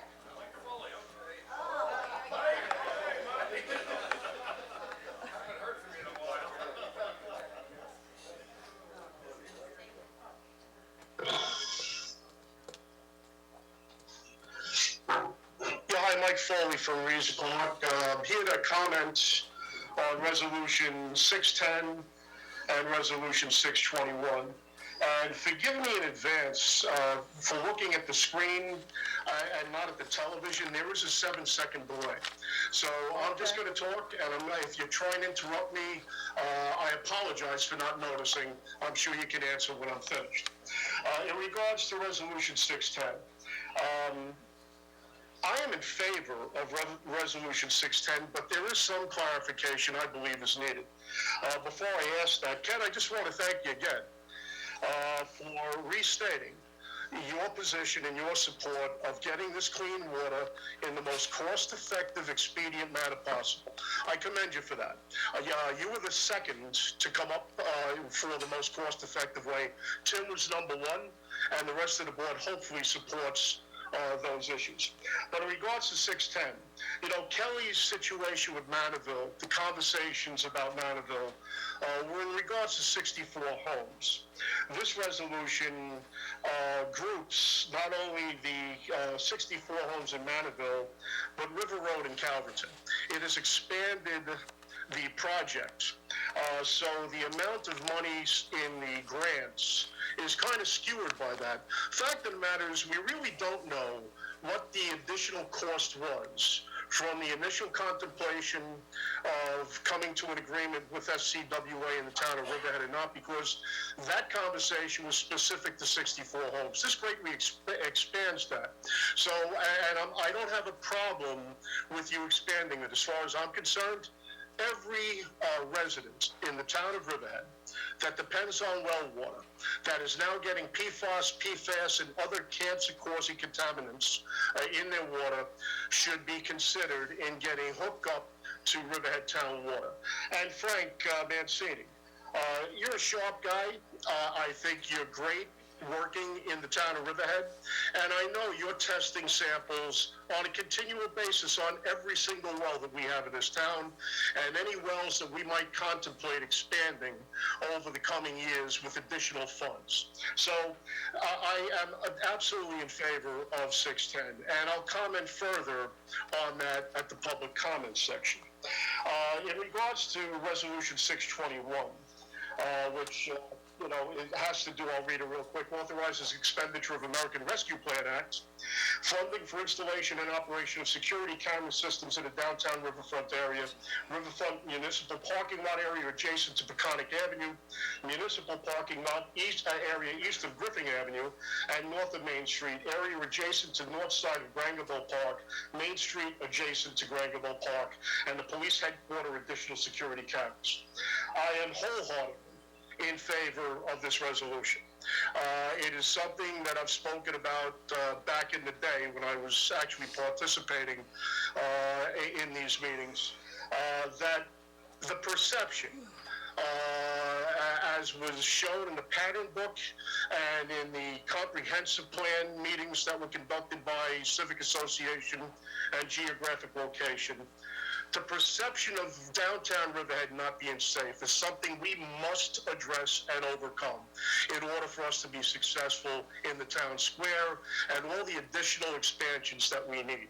So I applaud the appropriation of what I think is $200,000 from the American Rescue Plan allocation to the town of Riverhead, which received millions of dollars from the American Rescue Plan for the school board and for the town budget in order to bring about certain additional things that were not budget busters. But I just want to make one correction. It sounded like Lee Zeldin was in support of this. Lee Zeldin voted against the American Rescue Plan. Lee Zeldin voted against the infrastructure plan. So I don't care what he says. I care what he does. And he voted against all of those things. This money would not have been here had Lee Zeldin had his way. So it's important that everybody on the dais, in the audience, and listening at home understands what a feckless cheerleader Lee Zeldin was in representing District 1, and now he's running against Kathy Hochul.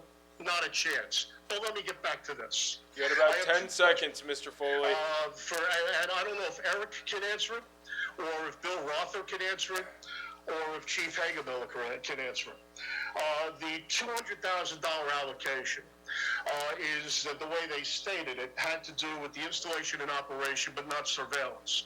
Now, I have some modicum of experience on camera surveillance when I was on the board of directors of a number of condominiums. Mr. Foley, bring that We had question to the open security comment cameras, period, but they were not please. manned, there was no active surveillance.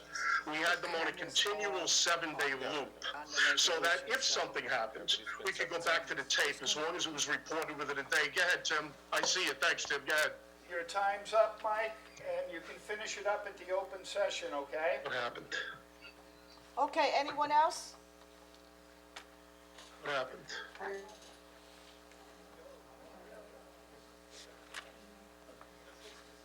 Okay, good afternoon again, Turkey. Yeah. Talkie Turchin. Good evening. Calverton Civic, good evening, board. Good Lord, okay. I was looking to see which of the resolutions, the numbers, my question pertains to. I don't see it. Island Water Park is on the resolutions tonight. That's for an event they're gonna do. Yeah, so the question I have is twofold. Number one, oh, hey, I have notes. One moment.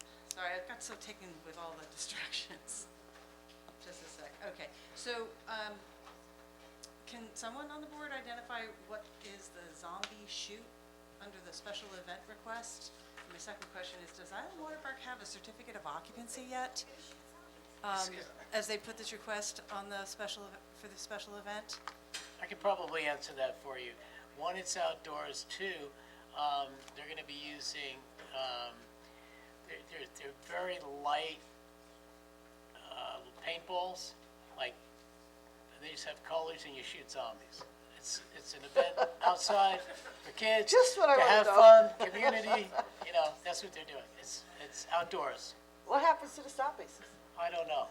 They'll come I here. suppose more importantly is my second question, does the IWP have a certificate of occupancy as this request is being made?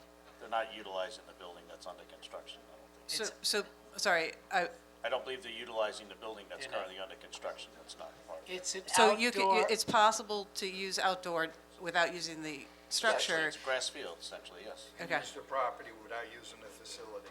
okay, thank you. Okay, do we have anyone online? That's And it? we're gonna lessen the zombies. Anyone else from the public want to come up before we read the resolutions? Okay. That's it? Diane, can you read the resolutions, please? Certainly. Resolution 580. Hang on, let's, Tim, Yes, Who's they gonna do. take who's gonna take, I can pass them to you here. are you gonna take Do it for Bayron's? the first one. Yeah, he may have been removed, Bayrod already, but, Oh, okay. they did remove him? I Okay, did, good. yeah. Oh, very good. Hoping that Okay. didn't slip in. Okay, that's good though. Resolution 580, sewer capital project number 238, First Baptist Church closure, so moved. Seconded, Vote please. Kern. yes. Rothwell. Yes. Hubbard. Yes. Aguiar. Yes. Resolution adopted. Resolution 581. sewer capital project number 20049-211 East Main Street closure, so moved. Second, Vote please. Kern. yes. Rothwell. Yes. Hubbard. Yes. Aguiar. Yes. Resolution adopted. Resolution 582. Sewer capital project number 20050 Metro Group closure, so moved. I'm going to second that. Vote please. Kern. Yes. Rothwell. Yes. Hubbard. Yes. Aguiar. Yes. Resolution adopted. Resolution 583. These things are so out of order. Sewer capital project number 81902, Sergeant's Recreational Center closure, so moved. Seconded, Vote please. Kern. Yes. Rothwell. Yes. Hubbard. Yes. Aguiar. Yes. Resolution adopted. Resolution 584.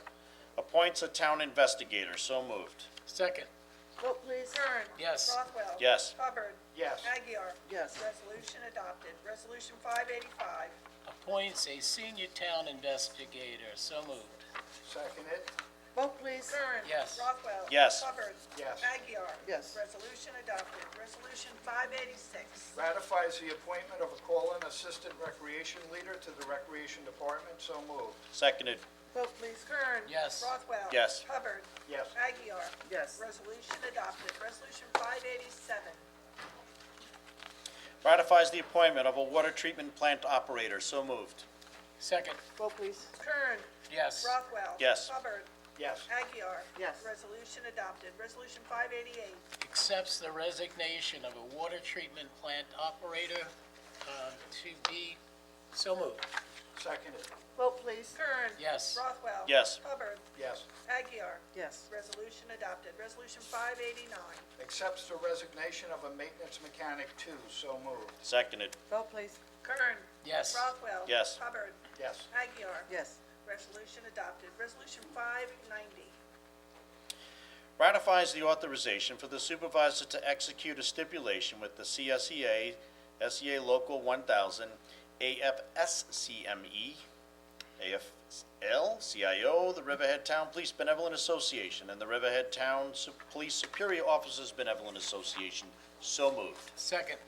Vote, please. Kern. Yes. Rothwell. Yes. Hubbard. Yes. Aguirre. Yes. Resolution adopted. Resolution 591. Waive fee for use of showmobile by Riverhead Polish Hall. So moved.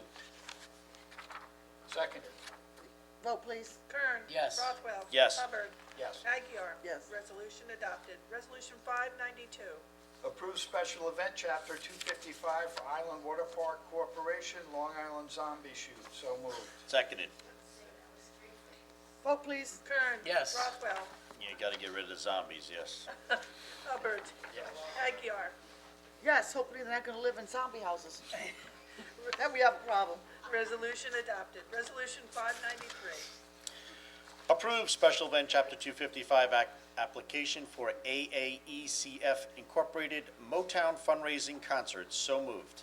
Second. Vote, please. Kern. Yes. Rothwell. Yes. Hubbard. Yes. Aguirre. Yes. Resolution adopted. Resolution 594. Amends resolution number 259-2022. So moved. Seconded. Vote, please. Kern. Yes. Rothwell. Yes. Hubbard. Yes. Aguirre. Yes. Resolution adopted. Resolution 595. Authorizes the town clerk to advertise bid for fiber optic cable installation. So moved. Seconded. Vote, please. Kern. Yes. Rothwell. Yes. Hubbard. Yes. Aguirre. Yes. Resolution adopted. Resolution 596. Assumes lead agency status, issues a negative declaration pursuant to seeker, and adopts a local law to amend Article 16, Chapter 301-83 of the Town of Riverhead Town Code to allow single-family dwelling in the Business PB zoning use district. So moved. Second. Vote, please. Kern. Yes. Rothwell. Yes. Hubbard. Yes. Aguirre. Yes. Resolution adopted. Resolution 597. Authorizes town clerk to publish and post public notice to consider a local law to amend Chapter 211, Article 3, Section 14 of the Riverhead Town Code. Authorizes publish and post for Chapter 211 Amendment B1. So moved. Vote, please. Seconded. Kern. Yes. Rothwell. Yes. Hubbard. Yes. Aguirre. Yes. Resolution adopted. Resolution 598. Authorization to publish advertisement of a request for proposals for insurance brokerage services. So moved. Seconded. Vote, please. Kern. Yes. Rothwell. Yes. Hubbard. Yes. Aguirre. Yes. Resolution adopted. Resolution 599. Amends resolution number 265 adopted on April 2nd, 2019, and sets purpose, membership, terms, and quorum procedures, and appoints and reappoints members. So moved. Second. Vote, please. Kern. Yes. Rothwell. Yes. Hubbard. Yes. Aguirre. Yes. Resolution adopted. Resolution 600. Grant special permit for Dries Specio Manufacturers Outlet Center, 2009 Old Country Road, Riverhead, New York, Suffolk County Tax Map Number 600-118-3-7. So moved. Seconded. Vote, please. Kern. Yes. Rothwell. Yes. Hubbard. Yes. Aguirre. Yes. Resolution adopted. Resolution 601. Adopts a two-tier rate structure table for the Riverhead Water District. So moved. Seconded. Vote, please. Kern. Yes. Rothwell. Yes. Hubbard. Yes. Aguirre. Yes. Resolution adopted. Resolution 602. Secret determination for Riverhead Water District Ground Storage Tank Project. So moved. Second. Vote, please. Kern. Yes. Rothwell. Yes. Hubbard. Yes. Aguirre. Yes. Resolution adopted. Resolution 603. Secret determination for Riverhead Water District Well Number 2A. So moved. Seconded? Vote please. Kern. Yes. Rothwell. Yes. Hubbard. Yes. Aguirre. Yes. Resolution adopted. Resolution 604.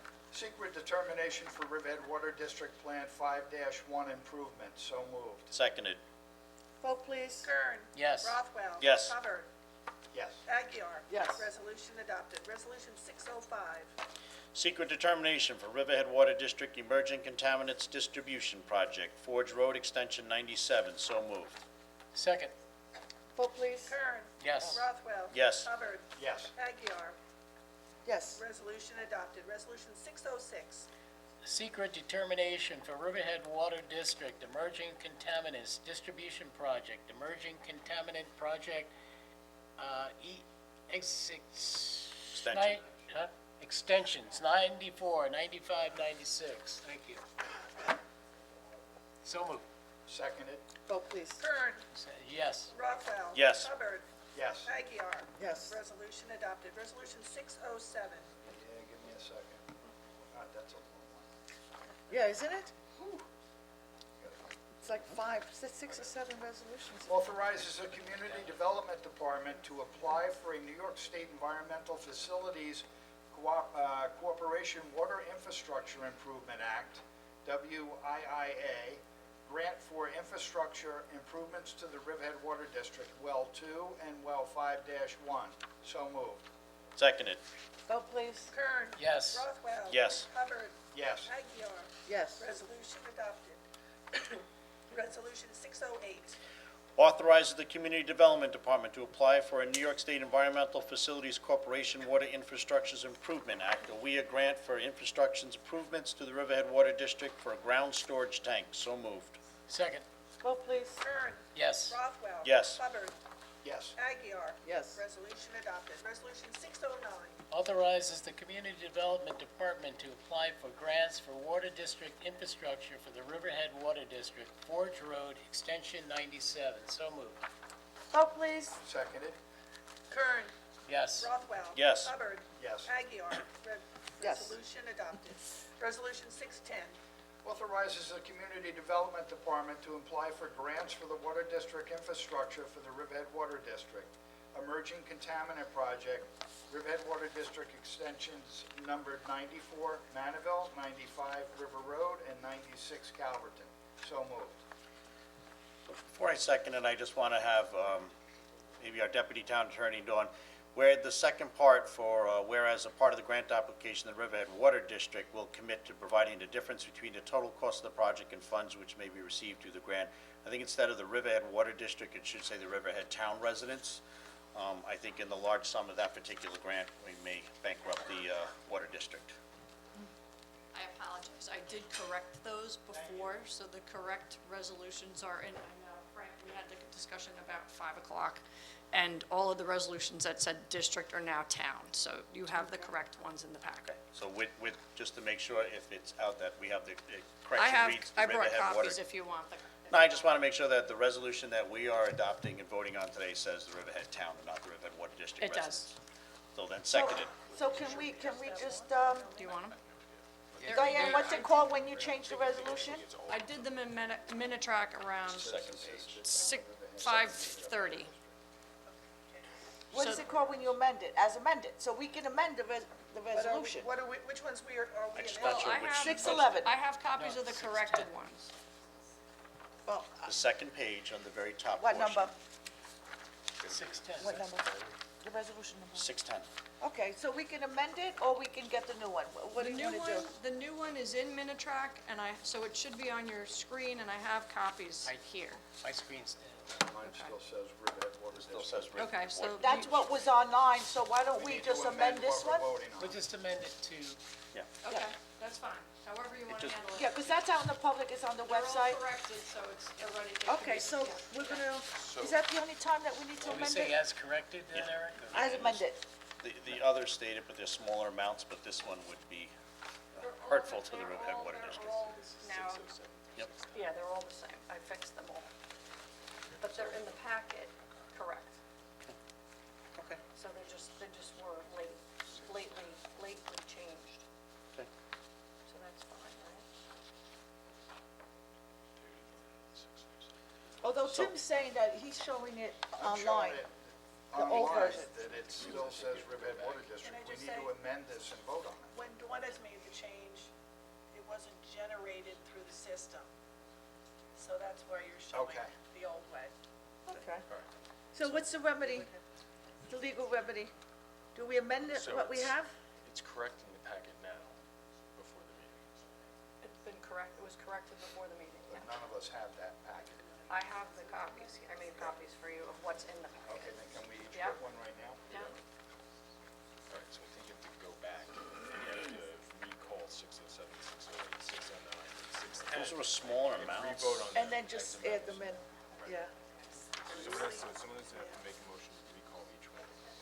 All right, so I'm gonna make a motion to recall, 10 was never. Right, Tim. recall the resolutions in question, and we're getting copies of, how many are there? There's 4. There's 4, what are their numbers? Where does it start, There's Dawn? 607. 607 through 610. But only 607 through 609 were voted on. Right, 10 was not. So those ones have to be You can revoke. recalled as, and then passed as amended by changing district to 10.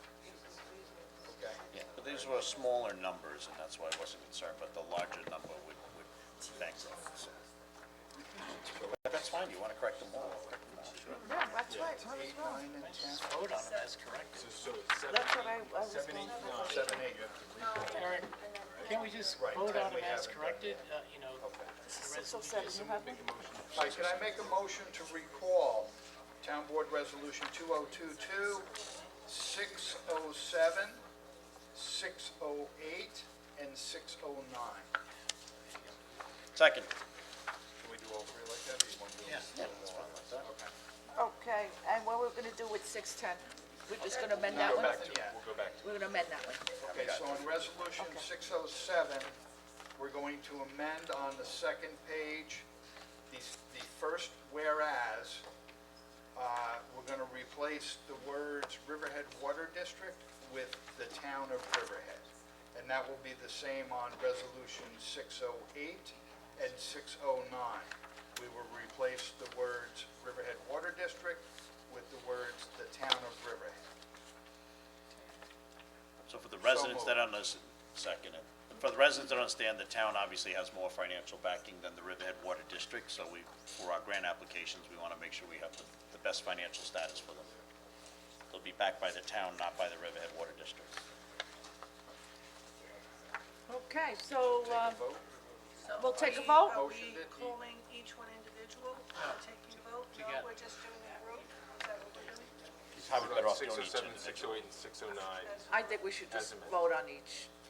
That way, All right, it just clears yeah, it. Vote on each so that it's Yeah, right, I think it's fine. yeah. It's fine. So we're gonna vote on each? Okay. All right, As Diane, amended. Yes, so we're going back. to Take the vote. Resolution 607. Authorizes the Community Development Department to apply for a New York State Environmental Facilities Corporation Water Infrastructure Improvement Act, WIIA, grant for infrastructure improvements to the Riverhead Water District, wells, well 2 and well 5-1 as amended. Seconded, as amended. vote please. Okay. Perfect. Kern, As amended, yes. Rothwell, As amended, yes. Hubbard, Yes, as amended. Aguirre. Yes, as amended. Resolution 607 is adopted as amended. Resolution 608. Authorizes the Community Development Department to apply for New York State Environmental Facilities Corporation Water Infrastructure Improvement Act, WIIA, grant for infrastructure improvements to the Riverhead Water District for a ground storage tank. So moved as amended. Seconded, as amended. Vote please. Kern, As amended, yes. Rothwell, Yes, as amended. Hubbard, Yes, as amended. Aguirre. Yes, as amended. Resolution 608 is adopted as amended. Resolution 609. Authorizes the Community Development Department to apply for grants for water district infrastructure for the Riverhead Water District, Forge Road Extension 97. So moved as amended. Seconded, as amended. Sorry. Vote please. Kern, Yes, as amended. Rothwell, Yes, as amended. Hubbard, Yes, as amended. Aguirre. Yes. Resolution 609 is adopted as amended. Resolution 610. authorizes the Community Development Department to apply for grants for water district infrastructure for the Riverhead Water District Emerging Contaminant Project, Riverhead Water District extensions numbered 94 Manaville, 94 River Road, and 96 Calverton. This will be as amended on page 2, the first whereas, where it says the Riverhead Water District will be replaced with the words the Town of Riverhead, as amended. Seconded as amended. Vote, please. Kern. Yes, as amended. Rothwell. Yes as amended. Hubbard. Yes. as amended. Aguiar. Yes. Resolution 610 is adopted as amended. Resolution 611. Authorizes the supervisor to issue a letter to the Suffolk County Department of Health Services authorizing the use of Pine Barrens credits originating from property located within the town of Riverhead. Firefly Trust, so moved. Second. Vote, please. Kern. Yes. Rothwell. Yes. Hubbard. Yes. Aguiar. Yes. Resolution adopted. Resolution 612. Authorizes the supervisor to issue a letter to the Suffolk County Department of Health Services allowing the use of Pine Barrens credits originated from property located in Riverhead, 4155 Veterans LLC. So moved. Seconded. Vote, please. Kern. Yes. Rothwell. Yes. Hubbard. Yes. Aguiar. Yes. Resolution adopted. Resolution 613. Authorizes the supervisor to execute an agreement with the County of Suffolk Office for the Aging, AAA Transportation Program. So moved. Seconded. Vote, please. Kern. Yes. Rothwell. Yes. Hubbard. Yes. Aguiar. Yes. Resolution adopted. Resolution 614. Authorizes the supervisor to execute a sixth addendum, non-proton to professional services agreement for placement of commemorative items at Grumman Memorial Park. So moved. Second. Vote, please. Kern. Yes. Rothwell. Yes. Hubbard. Yes, and thanks to Pat Van de Wettering for all that she does up there, yes. It's great. Aguiar. Yes. Resolution adopted. Resolution 615. Authorizes roof repair at senior center funded by American Rescue Plan Act funds. So moved. Seconded. Vote, please. Kern. Yes. Rothwell. Yes. Hubbard. Yes. Aguiar. Yes. Resolution adopted. Resolution 616. Ratify authorization for the supervisor to execute an agreement with Flynn Stenography and Transcription Services. So moved. Seconded. A vote, please. Kern. Yes. Rothwell. Yes. Hubbard. Yes. Aguiar. Yes. Resolution adopted. Resolution 617. Authorizes supervisor to execute agreement with Riverhead Youth Sports Incorporated for the referee and umpire services for the Town of Riverhead Police Athletic League football program for 2022 calendar year. So moved. Second. Vote, please. Kern. Yes. Rothwell. Yes. Hubbard. Yes. Aguiar. Yes. Resolution adopted. Resolution 618. Resolution authorizing non-proton illegal actions against the owners, tenants, and occupants of premises located at 430 Union Avenue, Riverhead, New York. So moved. Seconded. Vote, please. Kern. Yes. Rothwell. Yes. Hubbard. Yes. Aguiar. Yes. Resolution adopted. Resolution 619. Resolution designating property known as 330 Baywood Drive, Calverton, New York, 11901, Suffolk County Tax Map Number 0600-040.00-6-1, as blighted in accordance with Chapter 217, Part 6, Article 18, Chapter 217-110 of the Town Code of the Town of Riverhead, and scheduling a public hearing to consider authorizing various actions be taken thereon. So moved. Seconded. Vote, please. Kern. Yes. Rothwell. Yes. Hubbard. Yes. Aguiar. Yes. Resolution adopted. Resolution 620. Authorizes the removal of all litter, garbage, refuse, rubbish, yard waste, weeds, noxious plants, grass, and/or rank vegetation in excess of 10 inches in height upon the premises known as 330 Baywood Drive, Calverton, New York, known and designated as Suffolk County Tax Map Number as 600-040.00-6-1 pursuant to Riverhead Town Code Chapter 251. So moved. Second. Vote, please. Kern. Yes. Rothwell. Yes. Hubbard. Yes. Aguiar. Yes. Resolution adopted. Resolution 621. Authorizes expenditure of American Rescue Plan Act of 2021 ARPA, funding for installation and operation of security camera systems in the downtown riverfront area, riverfront municipal parking lot, area adjacent to Peconic Avenue, municipal parking lot area east of Griffin Avenue and north of Main Street, area adjacent to north side of Grangeville Park, Main Street, adjacent to Grangeville Park, police headquarters, additional security cameras, so moved. Second. Vote please. Kern. Yes. Rothwell. Yes. Hubbard. Yes. Aguirre. Yes, I just want to make a point that this is Phase 5 of the prior agreement that was made to install security cameras in the town of Riverhead. We have extended the Phase 5, we're more than double, triple, I believe, the phases, and it's a more comprehensive installation, and this is going to help. It's going to go behind diggers, which I know they really want, and along the riverfront, there's some locations, the senior center, so it's throughout town. We extended it outside of downtown. So it's a very comprehensive program, and we're hoping to start within a month, the installation. So they're gonna go right in.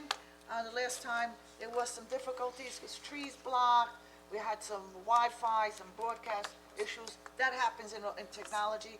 But we got the last phase in. It's been operational for some time now. They're fully operational. Now we're ready to move on. And again, we extended the program substantially. That phase 5. Yes. Oh, okay. Resolution 621 is adopted. Resolution 622. Pays the bills. All right. So moved. Seconded. Vote please. Kern. Yes. Rothwell. Yes. Hubbard. Yes. Aguirre. Yes. Resolution adopted. And thank you, Diane. This is going to conclude our resolutions for today. And at this point, we're going to open up the meeting to public comments on any other matter. And do any of the members of the public wish to be heard? All right, and I'll just say that the 5-minute period applies. Please state your name and your hamlet. Yes, Good evening, sir. Good evening. My name is Edgardo Antonio Villafranco. Okay. I represent Riverhead Soccer League. We've been used the park since 2010, and a lot of people will always scared about this proposal being about the hockey field there. So now I think like they'll already take a resolution and say no to them. We have some petition signed off and all the fans and players on Sunday. So I have with me, so I would like to drop it off. And the town, we want to say thank you to the town to keep the open field for us and to everybody, because that's the only open field for soccer we have on the town. We don't have, even we have to go to the town recreation to ask for permit and pay fee to use the field, but we don't have any other fields to go in and apply for a permit to use it. So we just, on the night that everybody, we will say thank you to keep the field so we can keep using. Thank you. You're welcome. So those that may not be aware, there was a proposal to put an ice rink up at the soccer fields at Stotsky Park. It is basically essentially a donation gift from Peconic Hockey Foundation. And so they were looking for, to enhance our parks, be local to the area to bring people into the town of Riverhead. They certainly don't want to interfere or upset anyone within the soccer community. So when they kind of asked about the field, and it was conveyed to us that by the Recreation Committee that both soccer fields are utilized in Stotsky Park. So they want them to remain as soccer fields and to keep the soccer playing up there. And they've agreed to move their project over to EPCAL, which is essentially the Veterans Memorial Park up at EPCAL in the site adjacent to the parking lot. And so they'll work on developing a site plan there, so that everyone gets to utilize soccer fields in Stotsky Park, and then we, the community, can gain an ice rink up at the EPCAL facility. So thank you for and letting us know. Appreciate it. And I just want to say one thing, yes, before you speak, everybody keeps calling this a hockey rink. It's not. It is, but it's an ice skating rink, and like Ken said, it's now gonna be an EPCO, so. And Cindy Clifford, Riverhead, and I just want to say also, like, thank you to the town board for making sure that that Stotsky Park was protected, and specifically thank you to the Riverhead Recreation Advisory Committee, who helped steer the hockey ice skating rink back to EPCAL, because we think, this way, everybody's happy. Riverhead gets, ice hockey and ice. I have a friend in Huntington who called, oh, good news. And, and soccer gets to continue at Stotsky, and the nature of Stotsky Park doesn't change either, so, thanks. Well, Cindy, I had the opportunity this last week to work with the Recreation Committee and the Advisory Committee, and I have to commend them. They were very professional. Yeah, it was They had really one nice. mission, we worked, we spoke about it. I was there this weekend on Saturday and Sunday. I did speak to Eduardo wherever he is. And Yeah, Edgar's great, by the way, really fabulous guy, and the people that were playing there, I also was up there a couple of times. Yeah, he told me you were there, and so was Juan. Yeah. Earlier in the day, so I'm glad that this is resolved, but we still have some hurdles to get through. Yeah. It's not like you guys decide it goes there and it gets built.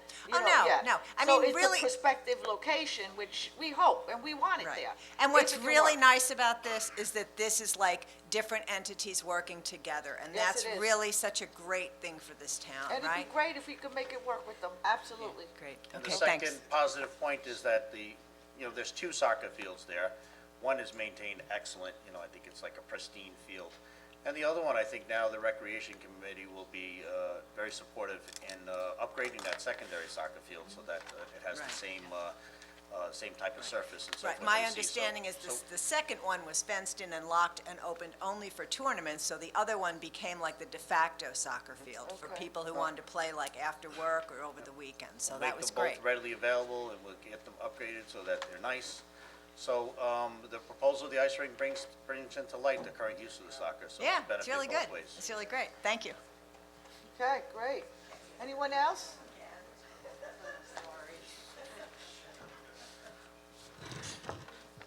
Hi there, Takri Turchin, Greater Calverton Civic Association President. Wanted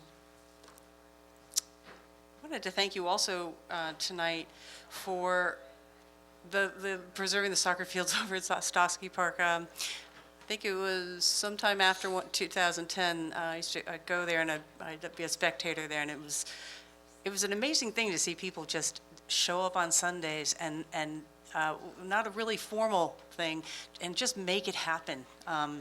Just a great spirit, and I'm glad that those fields are still going to be open, and that the hockey has a place, ice rink, will have a place also. I also want to thank you for adopting Reso 601, the 2-tier rate structure for table for the Riverhead Water District. I used to live in Santa Barbara, California for a number of years. I went to school out there, and we had these, and that was 40 years ago. And I'm glad that Riverhead is adopting this and using the sensitivity that Mr. Bayrod actually mentioned. I think it was during a work session, the last work session, that there's going to be a couple of different tiers, right, for more conservative water users. And I'm really glad to see that the town board embraces that. Last piece, going to my notes. So a number of residents have contacted me regarding the lack of evergreen vegetative screening promised on the ground solar facilities on Edwards Avenue. The traffic is impacted by their glare. I believe it's on both east and west sides of Edwards. One project is the newer one, Nextera. The other is older and smaller. Tried to look it up on the map to find out which one it is. Don't know the name, but it's directly across the street on the northeast corner. The gaps have been and are evident along the roadway on the older installation. There's an obvious attempt to bolster it, but they failed. They're using deciduous trees. It just isn't covering it.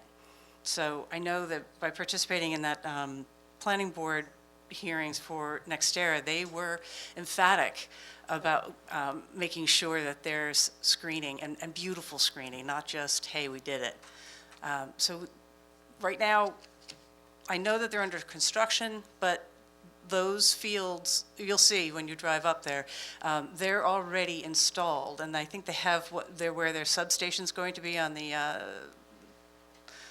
northwest side. They've got something structured there, but nothing with roofs or anything like that. So I understand that they're still under construction, but they really do need to do the screening now. And I know in planning board that they delineated what types of vegetation they'd have.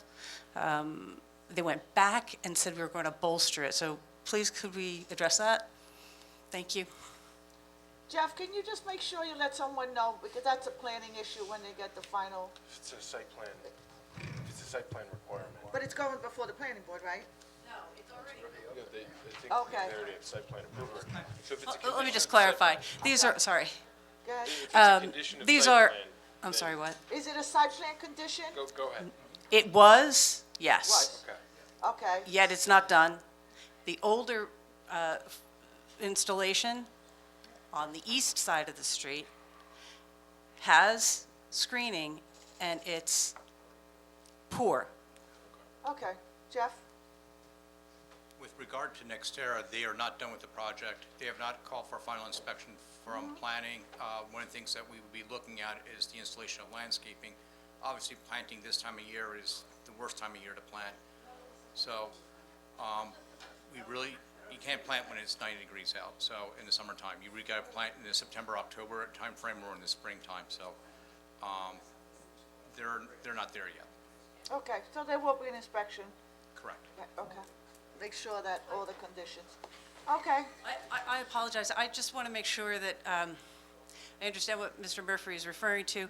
I do disagree completely that it is not at the time of year to be planting. It certainly is. And this is when the roots need to be expanding and growing and taking.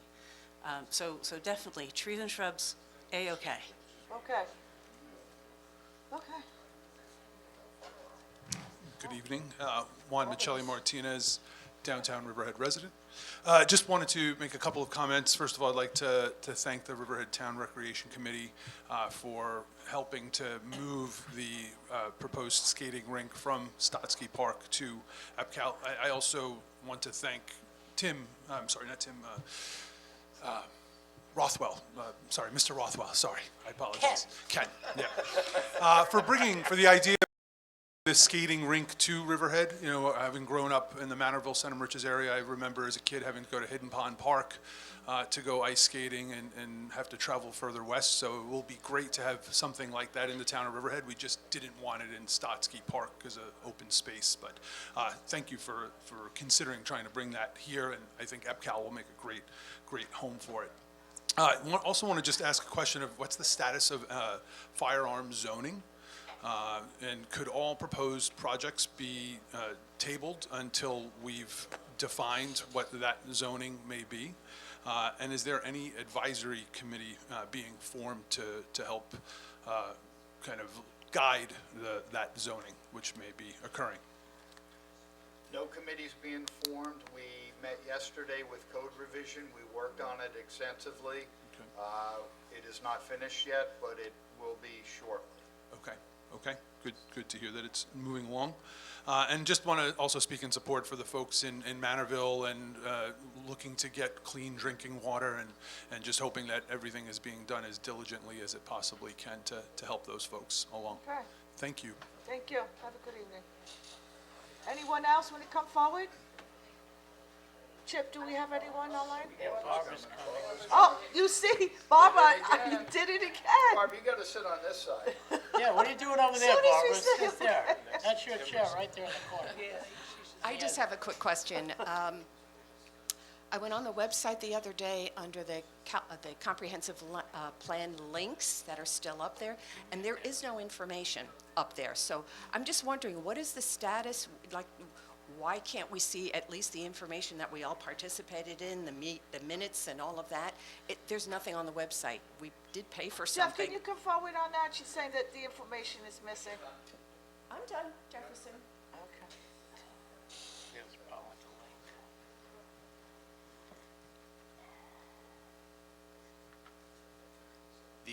consultant that was fired by the town has submitted a final invoice. We're reviewing that with the town attorney's office. The consultant has removed the comprehensive plan website off of the internet. They have told us that have confirmed that it is our property, so to speak, and they have to give us instructions on how to put it back up. Why can't they put it back up? I can't answer that. I don't know Does the that sound like answer a to legal it. question to me? I Sounds think, like an IT question. an IT legal, somebody's gotta come up with this. But Yeah, we will get it sorted out. okay, so they're gonna work on it. We'll get it sorted out, Barbara, because We're going to get it sorted out because it's absolutely critical because so much. Yeah. The We created a information central isn't gone. database so that would be paperless, and 99% of all the information is on that. It should be in the public domain. Absolutely agree. I would ask a further question, though. How would they have access to our website to take something like that down without? It's not there. It's not our website. It's not our website. Okay, so it's hosted separately. I stand corrected. So our links that are on our website, that go there, are still there, but when you go there, Right. got it. I Yep. understand now. Yep. But I would say it's information that we Absolutely. are entitled to. Absolutely. Barbara and I may disagree on some things. Absolutely agree with No, you. do we? Absolutely. I think so, Jefferson. I absolutely agree with Barbara on that because we put so much work into getting to that part, and there's so much information on it that should be in the public domain. Absolutely, it should never be taken down. And the very least, no payment until that is activated, and we have full Sure, they control. don't want to activate it until we pay them. Yeah, right. Until we have full control. We can make a motion for Chip to give his employee of the quarter back until he further corrects the IT problem. I withhold judgment on that until he gets the website back up. It's so wet. Okay. Okay, anybody else? Anybody else want to come forward? Chip? Barbara, where is she? They there? Okay. somebody Chip? online too. Someone online? Mike Foley. I would have bet the ranch on that. Oh, most people are leaving, Mike. People are leaving you.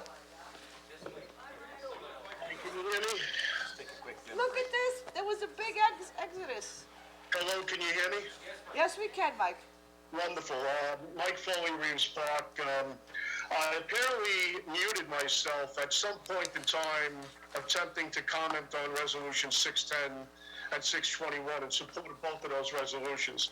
To the extent I was muted, I want to apologize to the town board and the audience for wasting their time. To conclude my CDA comments, I ran out of time on or about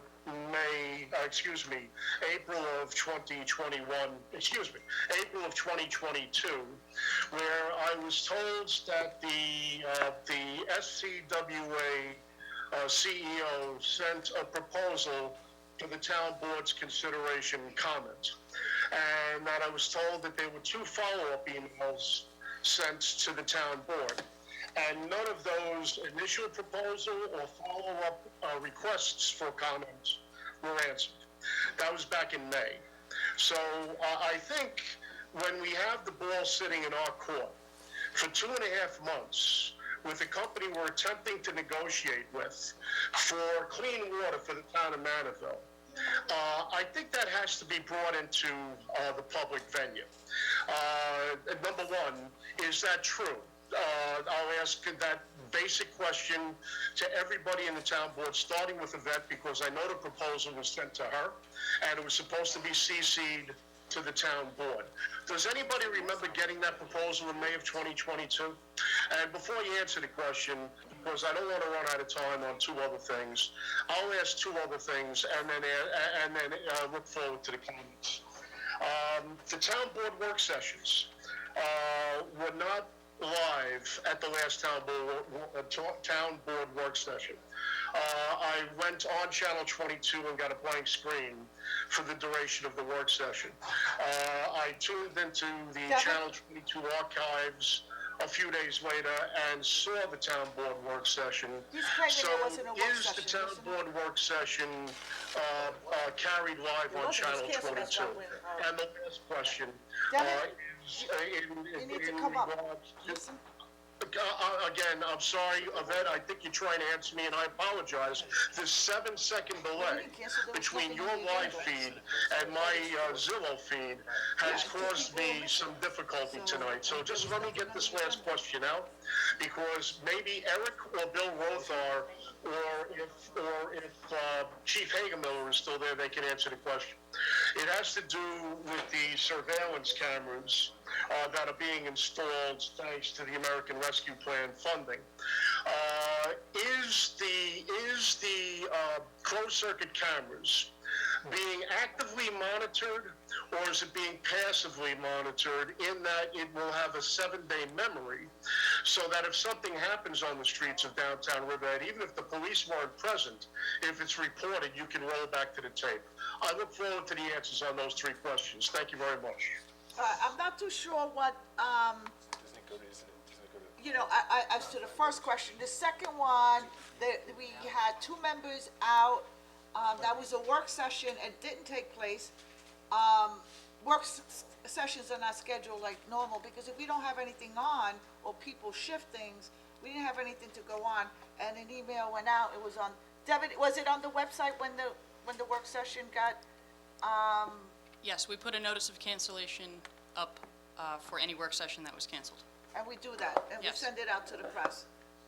As far as the ARPA money, and the funding for the cameras, it's a standard in the security field that we don't get too into the weeds of exactly where things are. But yes, everything is gonna be monitored, in real time, and, they're high quality, they're A+ cameras, they're surveillance cameras. And we're putting in the infrastructure eventually with, what's going on, every 2-3 years, cameras, the technology moves very fast, but the technology's in there. All we need is the housing, and we can connect to other parts, raise lights in the city, in the town, at any time, if there's a park or parade, monitor traffic, monitor snow, but that's coming down the line probably in another 2 to 3 years. And, I hope that I answer your questions in that regard. All right, anything else? One more? Ron Carreri? Okay.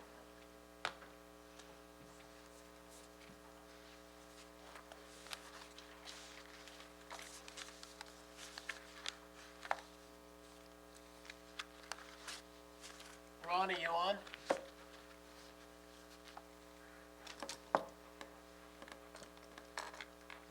Good evening. You're on. Okay, Good evening. good evening.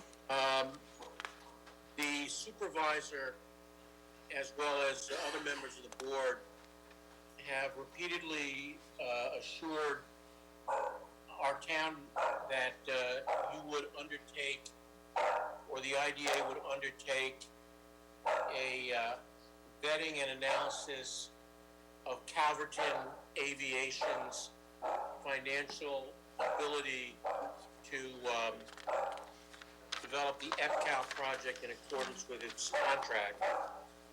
As I read this morning's Wall Street Journal, further reports of continuing financial troubles of affiliates of Calverton Aviation in connection with its New Jersey American Dream Mall.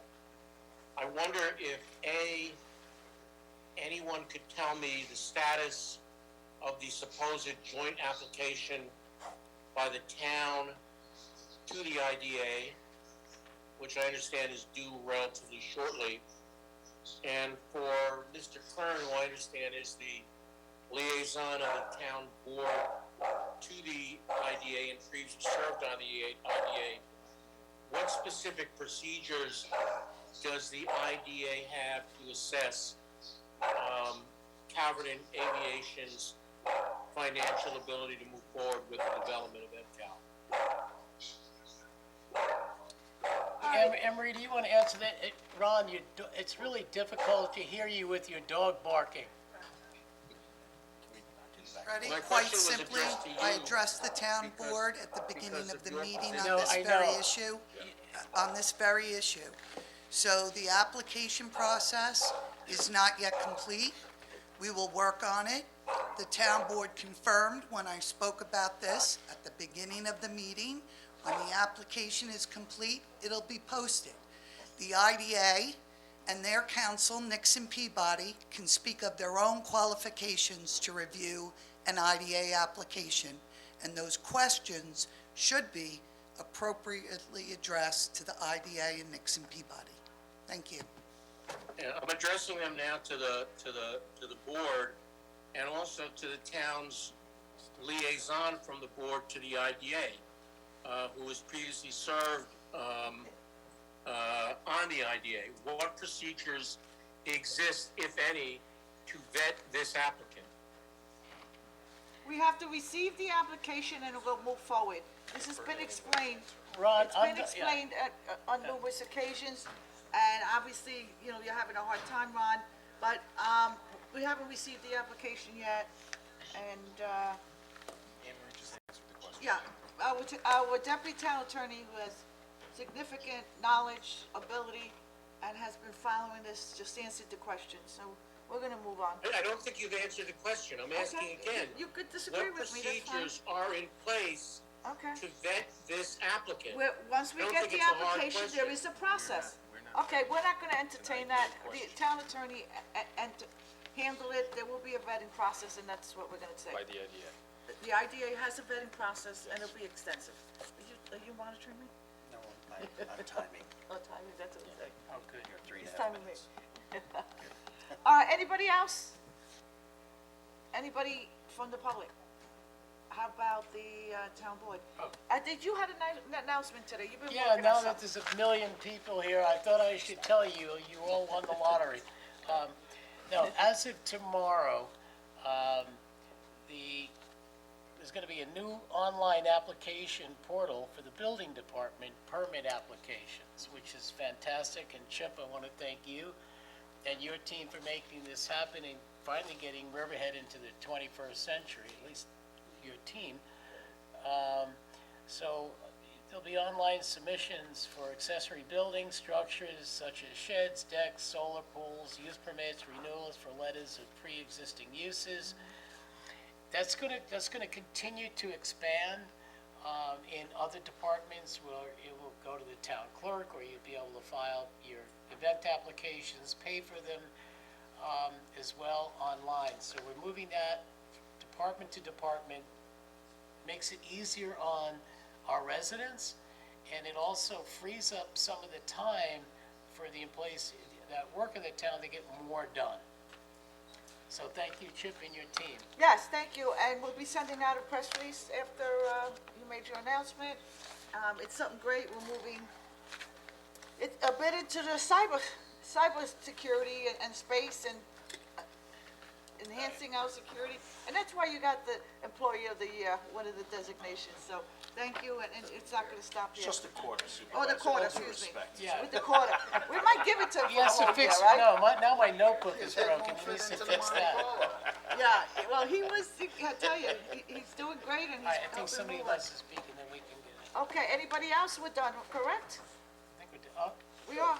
no, Oh, Toki. Hi, Takri Turchin, Calverton. I wanted to thank you, Mr. Kern, for making that announcement. I didn't know about it, and it sounds like it's really a nice move forward to get ourselves into the digital age. Am I understanding you that when someone's going to file something, they can type it in and start sending it up? It's an Yes. upload, it's an upload, right? absolutely. So does it go the other way too? For instance, so that we can see the projects, the public can see all the projects? No, Vi- you're not gonna, you're not gonna be able to do that, because those projects are private to who's ever submitting them. You'd have to Not foil them. exactly, but. Well, you'd have yeah. to foil, let me finish. I don't, talk to Jeff. All I know is, I'm happy you can file and get them on. Absolutely. It's a great step forward. Jeff, Thank you. Can you answer that question? Can you look at, can you also, well, let She wants to know if you can look at projects online. Not yet. That's our next step with IT. Yeah. Okay. I've been Again, talking Taki, with, I've been this talking with is, Chip about it for a long time. Taki, we're moving this thing like this, from here to here. Baby steps. This is our first step forward, so. This is a big deal for this town, No, trust me. eventually what we want to do is have an online subscription service where you can buy a subscription and then look at all the applications online. Yep, But we're not there yet. but you're gonna be there soon. Ask the employee of the quarter. We might have to make them for the next quarter also, for the rest of the year. All right. All right, thank you, everyone. This concludes our meeting, and for this evening, and can I have a first and a second to close the So town board moved. meeting? Second.